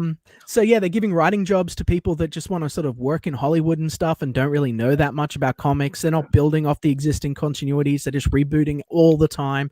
They're just strip mining the industry. And so it's a perfect opportunity for talented and handsome young men like ourselves to step up and do the job that people want us to do and create really amazing stuff. And so when I see an artist of your caliber just popping in, I hear you on the stream. You got a great voice. I think, yeah, come on, join us. We're gonna make $10 million this year, dude. We're gonna make $10 million this year. Comicsgate. That's what we're doing. Awesome, nice. Kirk, nice. do you have social media? You on like Twitter or anywhere? Anywhere we can follow you? Yes, I'm on social media. If you go to Facebook, just search Kirklando's Vampirus Luxura. I'm on there. Also I'm on Twitter. I'm just about everywhere, but I'm not as heavy into the social media as I am into email marketing. I am very serious about email marketing. I've been doing email marketing for, Jesus, I don't know how long, for a while.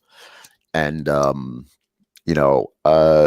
had some, good success at it.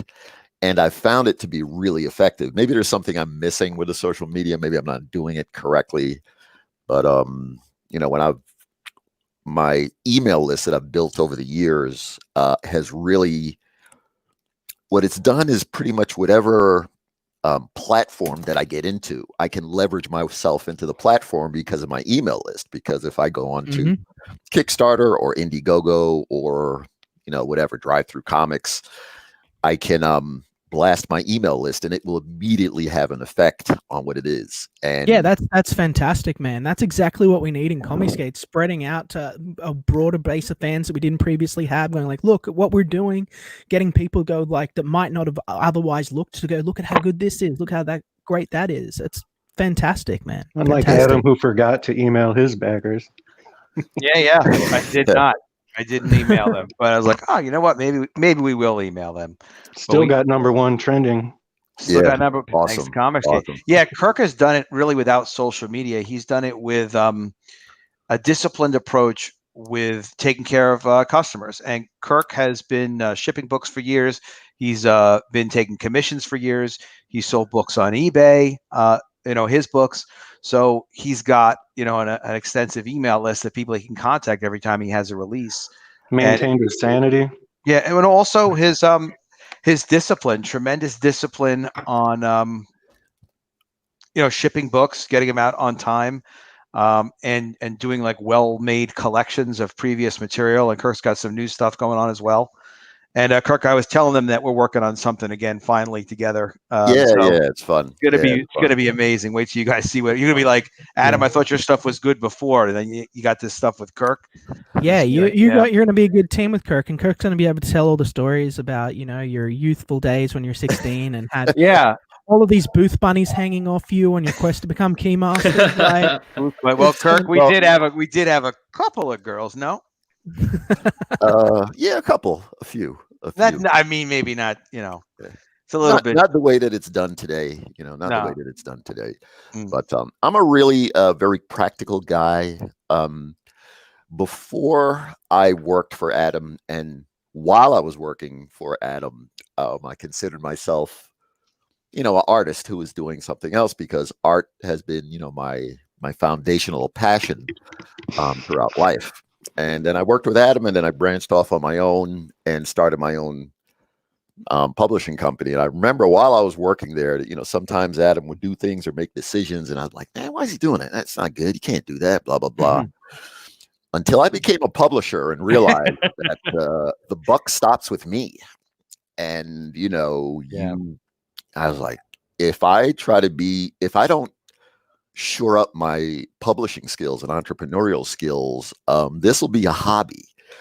And I'm not into, I don't want it as a hobby. I want it as a profession. And I remember, Amen, brother. You learned the craft, you mastered, and you learned what it took to be independent and provide for yourself. That's what a man does.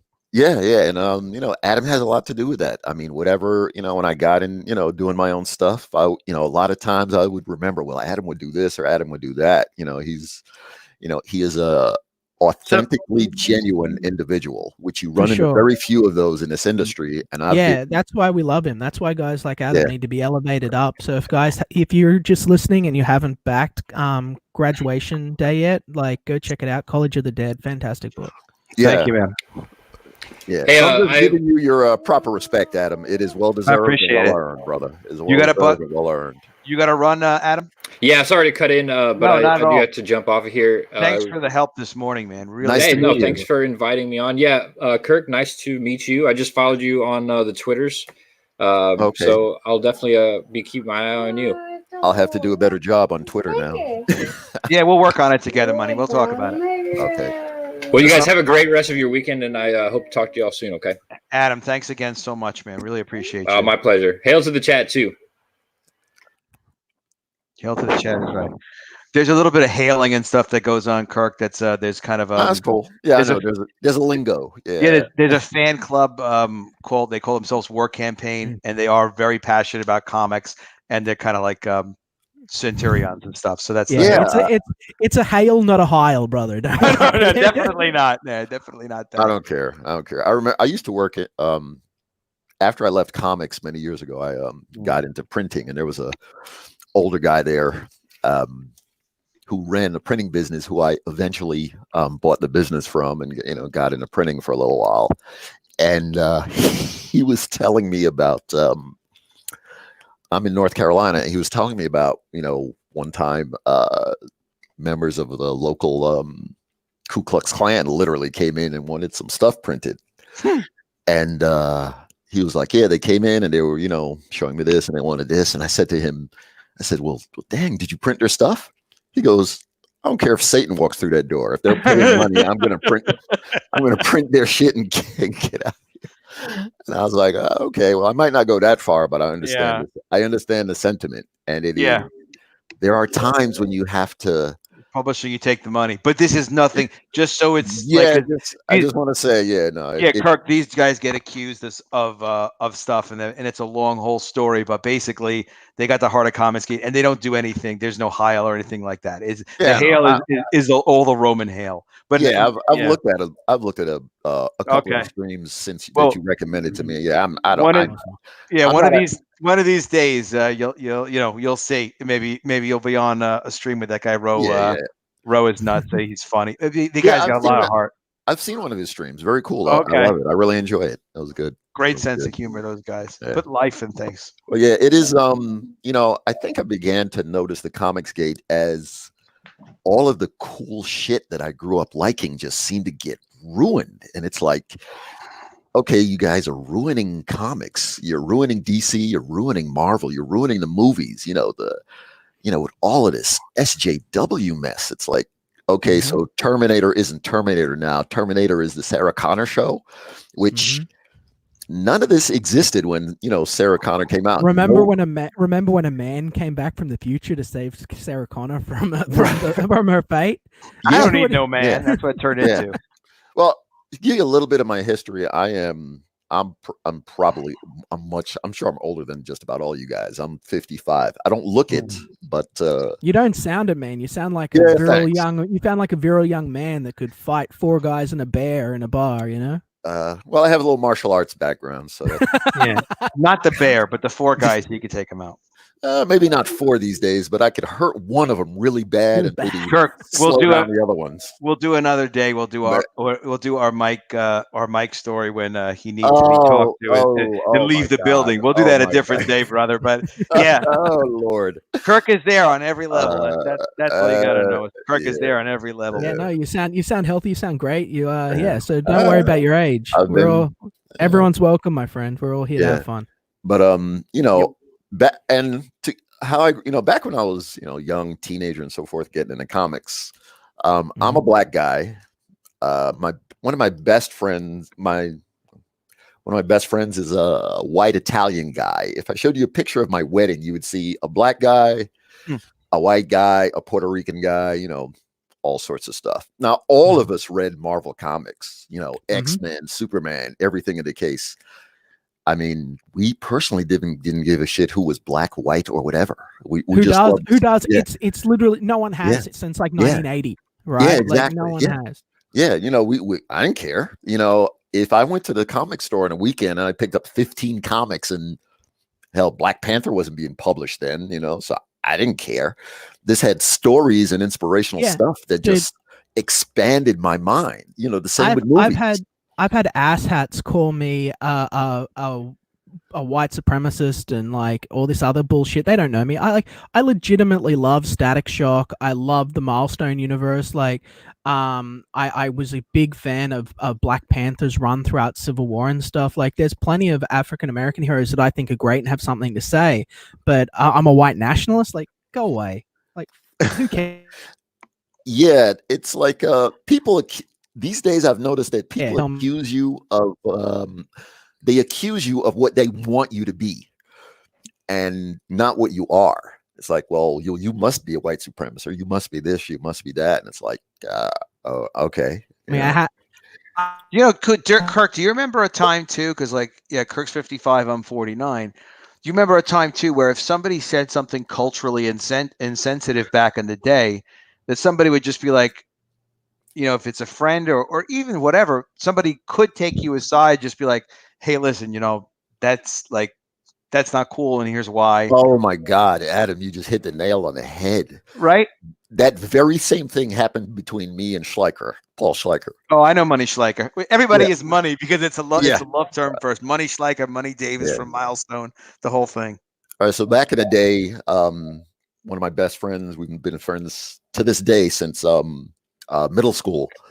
We were getting ready to go somewhere, and he was like, "Come on, Kirk, you ready? We're gonna go. Whatever. We're gonna a movie or something like that." It's like, "Hold on, man. I got to comb my hair."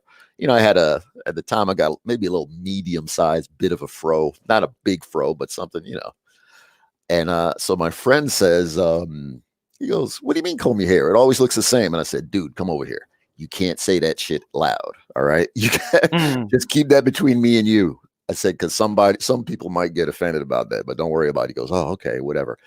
And it was as simple as that. End of it. There was no campaign or, nothing like that. And no offense was given.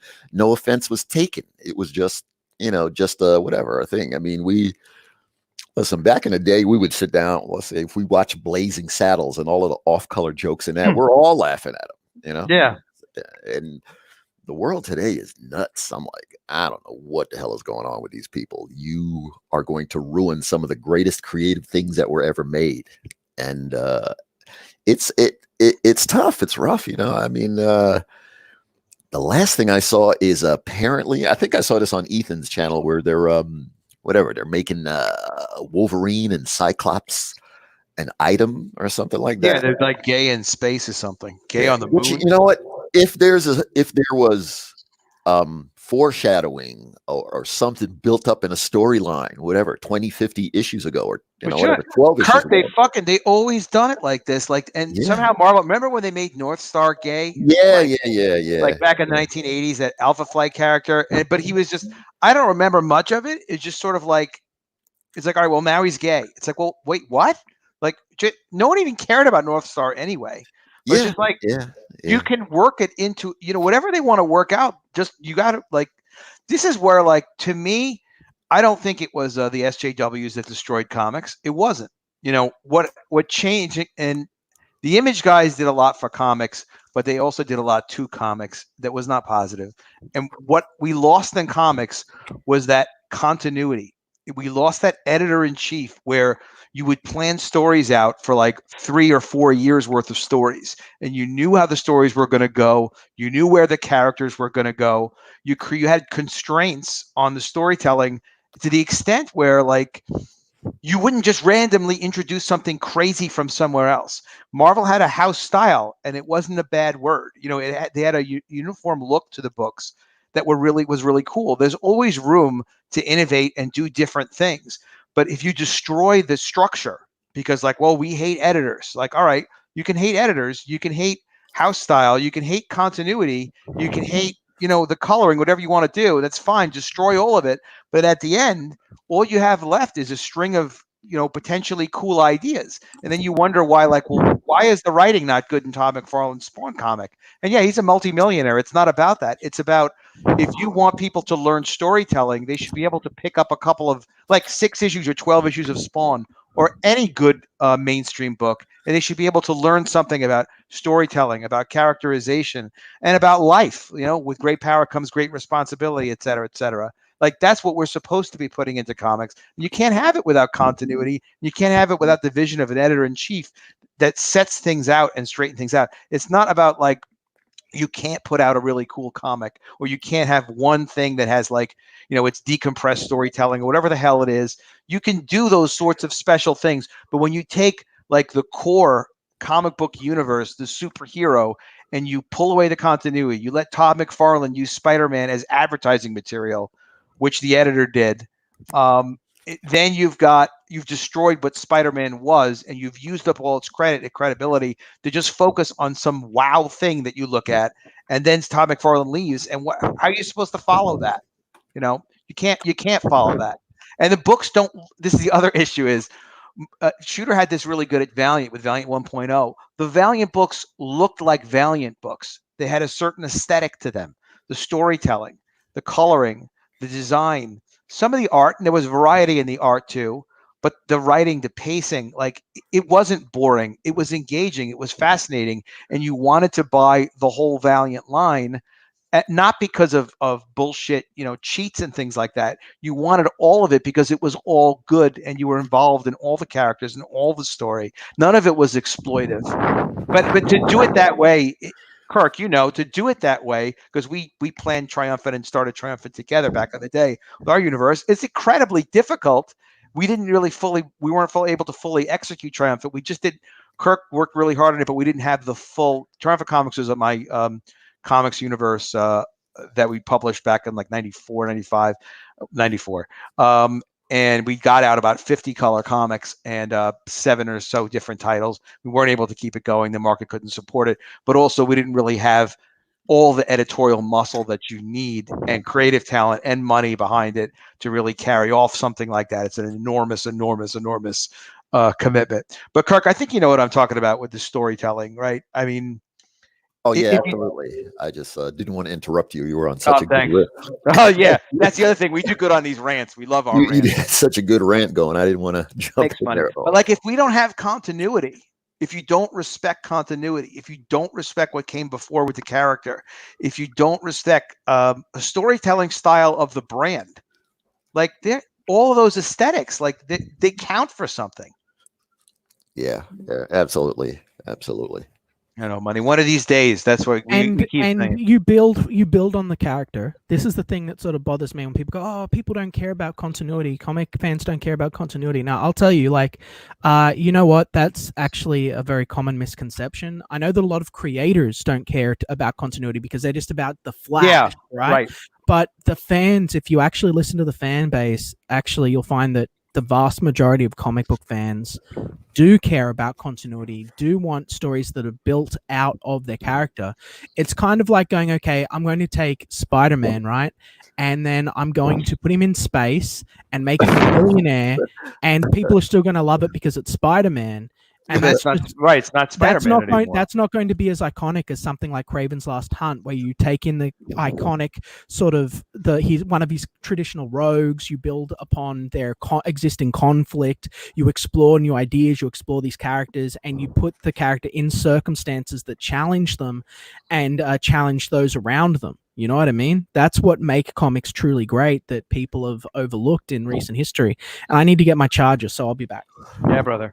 Yeah, it's you constructing that world, constructing that world that the characters work in. The world becomes its own story too. It's sort of like, how could we function day to day if we didn't know what our work or our job was, who our family was, and as time goes on, like, yeah, things evolve and they change over time, but you're really still you.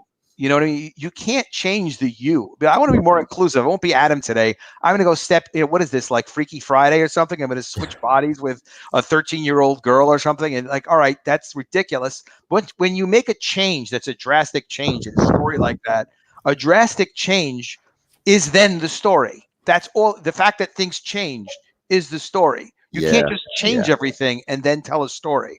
And Kirk, they're not trying to be inclusive. They're trying to ruin, aren't they? Don't you see that too?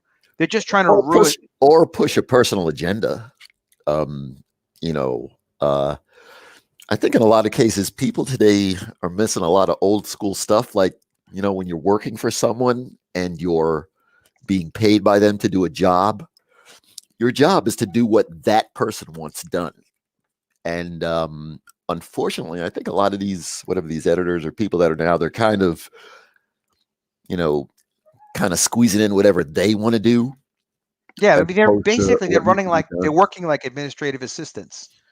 I had a cute administrative assistants back in the day. I mean, like, yeah, Kirk knows, he was there. Yeah, it's like, it is what it is. You know what I'm saying? Yeah. But they weren't like they didn't all clean my Mustang. They didn't all detail my Mustang. If you know when I worked, when I was working for you, Adam, I basically decided, look, this guy's paying me. I'm going to do the best I can for this company. And, it's just, it's an old way to feel, I guess. I don't know, maybe not. But my job was to make sure that what you needed done got done. And it's as simple as that. And you wouldn't be there like, hey, listen, now that I have this position of control, I want to do this, whatever. This thing has nothing to do with sales, just your own personal statement. Like, let me use this for political messaging. Yeah. My job was to get the books out and get them, to be as good as possibly can with the resources that we had. And, and that's it. I had no agenda about civil rights or Kirk, this is starting to take on a life of its own. 18-year-old girl, Adamette. Can you have one of our people do a character design? Let's see what it looks like. And right now we're looking at spoof rates, okay? Just start. Don't execute. Just let's get a character design going on that. Get one of our guys on it. Use Money Renkowitz. He's our best. Right. That's back in the day, guys. That's all it would take. Hey, Kirk, I have this crazy idea. Horace the Dancing Christmas Tree. It's kind of cartoony. You'd be like, okay. I mean, Kirk with a high pitch, like, oh, okay. All right. Well, let me figure out how to get that done. Yeah. Right. Do you know what? Exactly. He's not. That's exact. It's like hearing things from back in the day. It's like, that's it. Like, all right, walk into Kirk's office. He had the biggest single office, which he deserved. Be like, hey, Kirk, I want to do something like this. Are you sure? You're like, yeah. Like, all right. Do you what what the budget is? Like, you know what? Let's just get started with some character design, see what it looks like, and then Kirk could be working with guys in the studio, and like within, I mean, if there were a lot of other things going on, it might take a couple of hours to get done. But Kirk is also a tremendous designer and artist in his own right. So Kirk could start people off with like the execution of an idea. But listen, I love myself being talked about. It's really wonderful. But I want to keep it focused on you, Adam, and your Dead, because as far as I can tell, I don't know if you're funded yet. So I might not be. Later for me, I'm nobody important. This is the Adam Show. Let's help College of the Dead. College of the Dead, man. Kirk, you got to see this video before everyone else because it was really excellent. Excellent, yeah, great video. The guy who put that together, man, what a talent.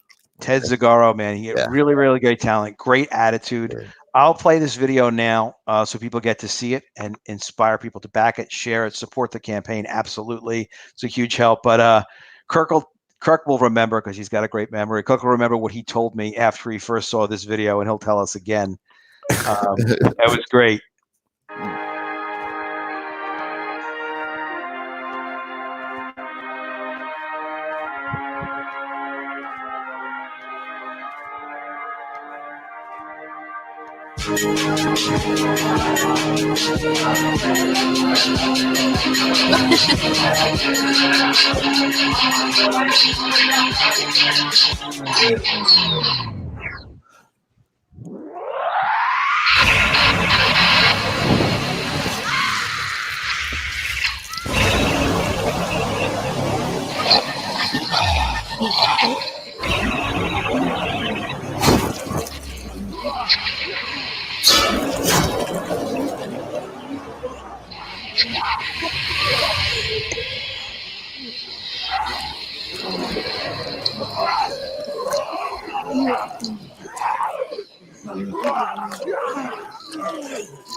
Yeah, that's just awesome. You're going to make $1 billion. Yes, that's something you're like, Adam, you are going to be rich. You're going to be rich. You're going to be rich. This is like a worldwide franchise. That's really, really cool. Yeah, yeah. I love it. I love it. Yeah, man. Thanks. And Rot 10, thanks for sharing Kirk's Twitter in the chat. Yeah, Kirk's always been a big booster of everything I've been doing and always trying to help me get stuff done. And just really over the years, we've been talking about these books as I've started working on putting them together. And Kirk was always like, look, get it launched, get it out there, get it going. And then, always supporting and backing everything I've done, which is great. I really appreciate it, man. Yeah. The book is excellent. I gave you give me some early copies a while back, and I gave it to my daughter and a couple of friends, and they loved it. They really liked it. They really, really liked it. Adam, I was thinking you might want to get on Webtoons with the College of the Dead panels, because it's really perfect for Webtoons. Wow. I don't know if you're familiar with that or not. Take a look at it, and it's pretty cool. I got involved with them a while back. I haven't really worked it as much as I should have, but I'm going to kind of try to refocus in on it, because it seems to be really attracting readers on its own. And College of the Dead would be perfect for that. What is Webtoons? Webtoons is a online webcomic platform. Okay. They they probably have 1 million comics on there. I have, but when I first got on there, it kind of didn't have much traction, and I had other stuff that I had to kind of focus on. Yeah. But then I went back to it, just to take a look, because they started sending me these emails saying, hey, your fans want updates. Your fans want updates. And, when I went back, I was like, wow, whatever. Certain amount of people had been reading my comic and leaving some notes and all sorts of stuff. And I was like, man, there seems to be some traction to this thing. Wow. And it's pulled in some readers, people who's, I found you on Webtoons. And I'm like, wow. Okay. All right. I'll give you a, let me put a link in here. Oh, you can't put a link in the chat. I have to make you a mod.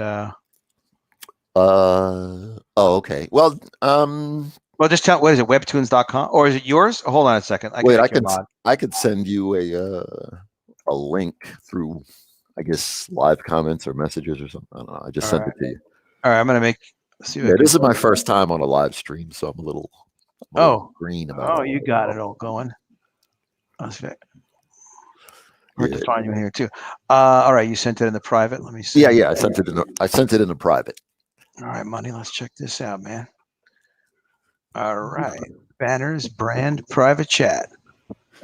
Scotsman, Kirk Lindo. Oh, okay. Just webtoons.com. All right, it's pretty straightforward.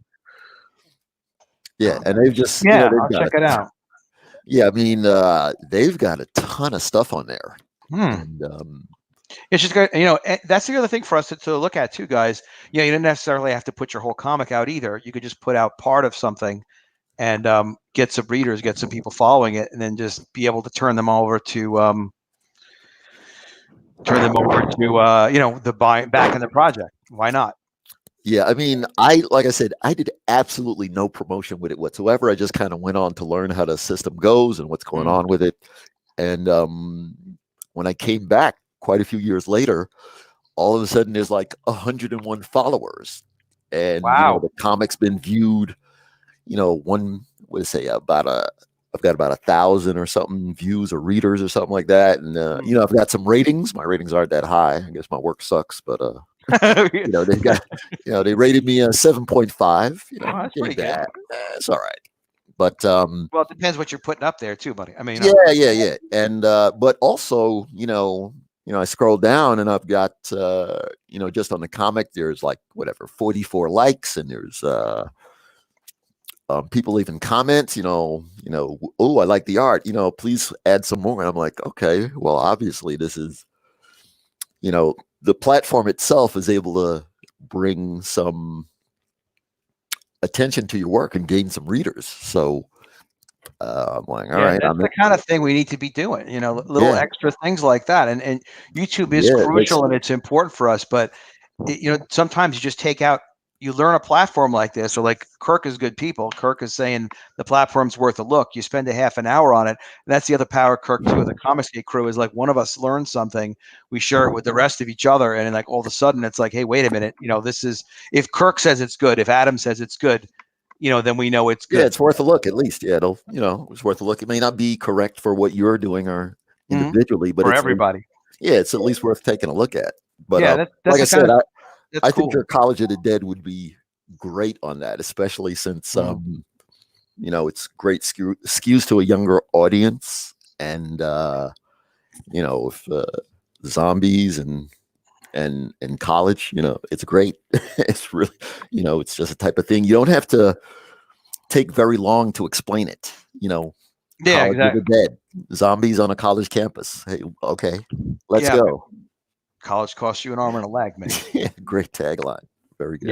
Yeah. I just, fun stuff, good stuff. Guys, a huge help to me to be retweeting College of the Dead, this link.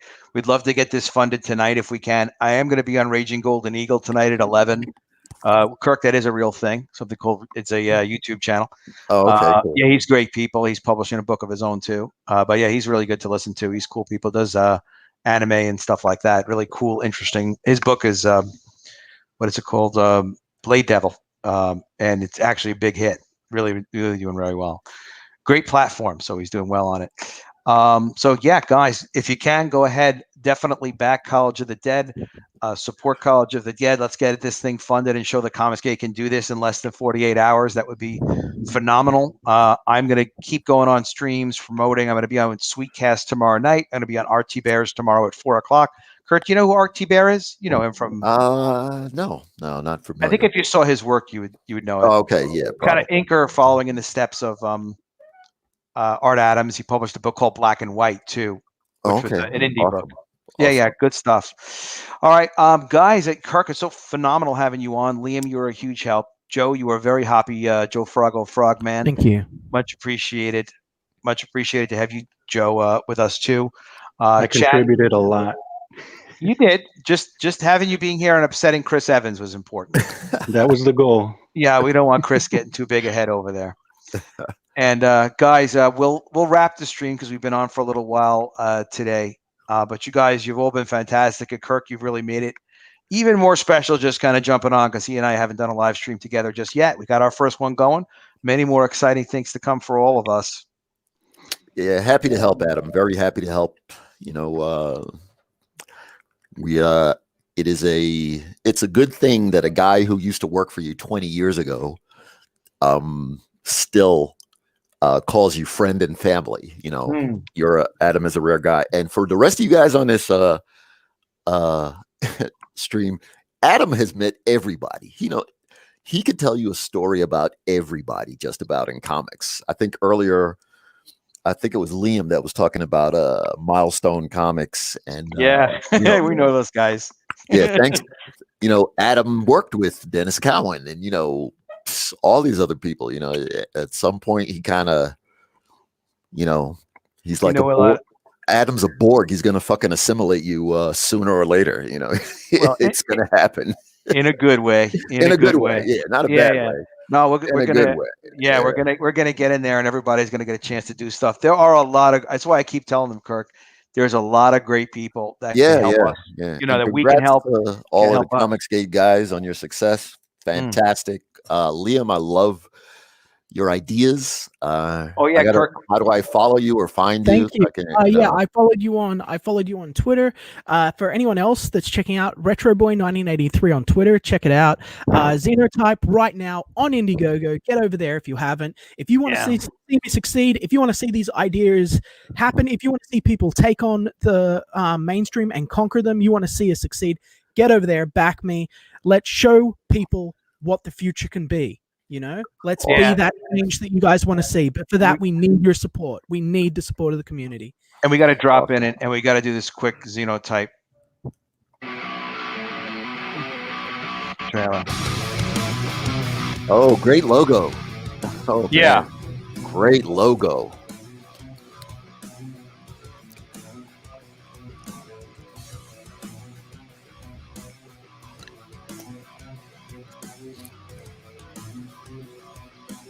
Oh man, Liam, you definitely got to get on Webtoons. Oh, I don't even know what that is, so you can help me with that later. Oh, that's sick. Webtoons.com, brother. Sure. Wow.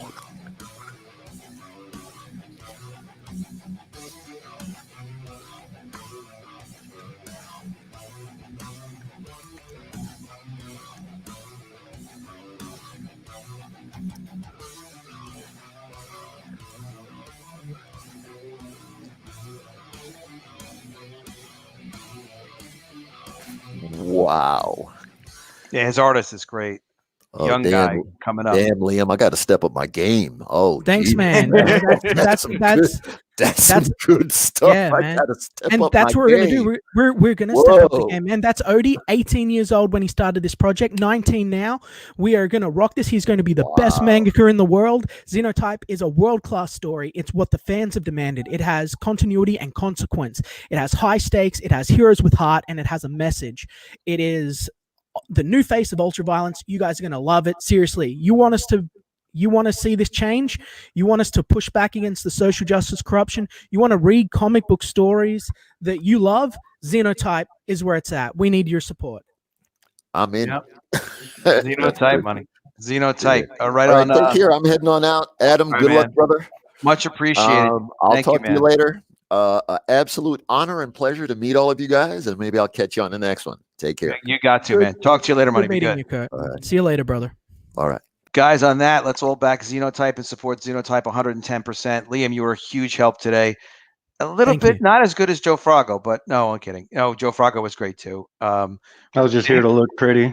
Yeah, you see that the Keymaster's trying to pitch us against one another, Frogo. He wants us to. He wants us to be in the circle battling and shit. Like exactly.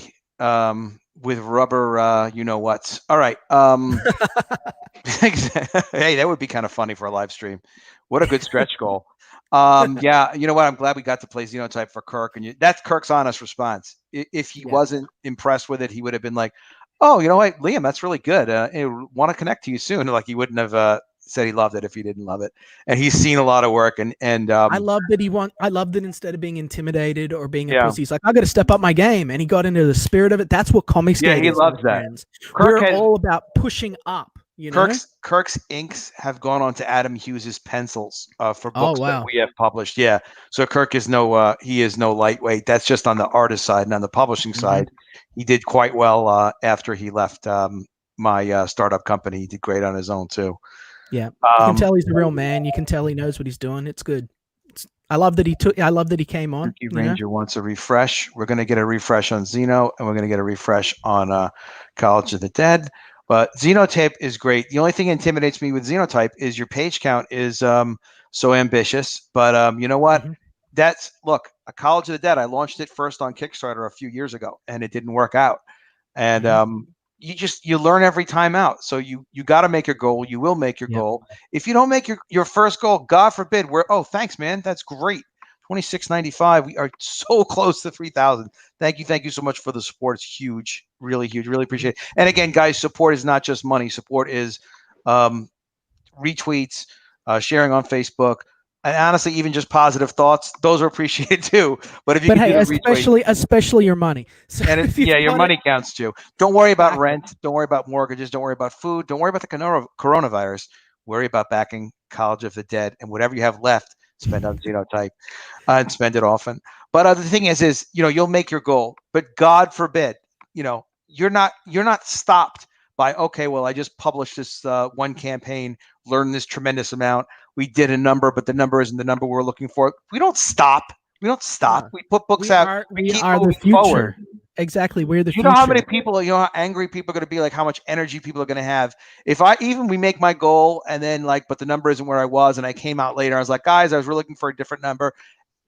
Because of my sincerity, if it was sincere, I'd have people fighting behind me to get the number that we need to do what we have to do. I'm just excited to be able to produce these comics, make College of the Dead a regular thing. Bringing Kirk back too is a huge. We got to wrap the stream up. The communists are coming. We got to get out of here. The communists are on their way. Are they? Here. Is it Commie Mark? The Reds are in the chat. We should wrap it up, man. We should get out of here. Let me see what Commie Mark just said. You see one communist said I was a genius. I missed it. Say it again. That's not true. You've been misled. I said he had a genital problems. That's what I said. Is it different? Get out of here, you damn communist. Yeah. You get one communist, and then there are like 20 of them in here. So let's Mark is pretty sharp. But we will end the stream because we need to make some more things happen on Sunday. You guys are amazing. Please keep sharing Xenotype. Keep sharing College of the Dead. Let's back this thing. Let's make it happen. Show them what Comics It's all about, brothers and sisters. All right. You have a great day, everybody. We appreciate you.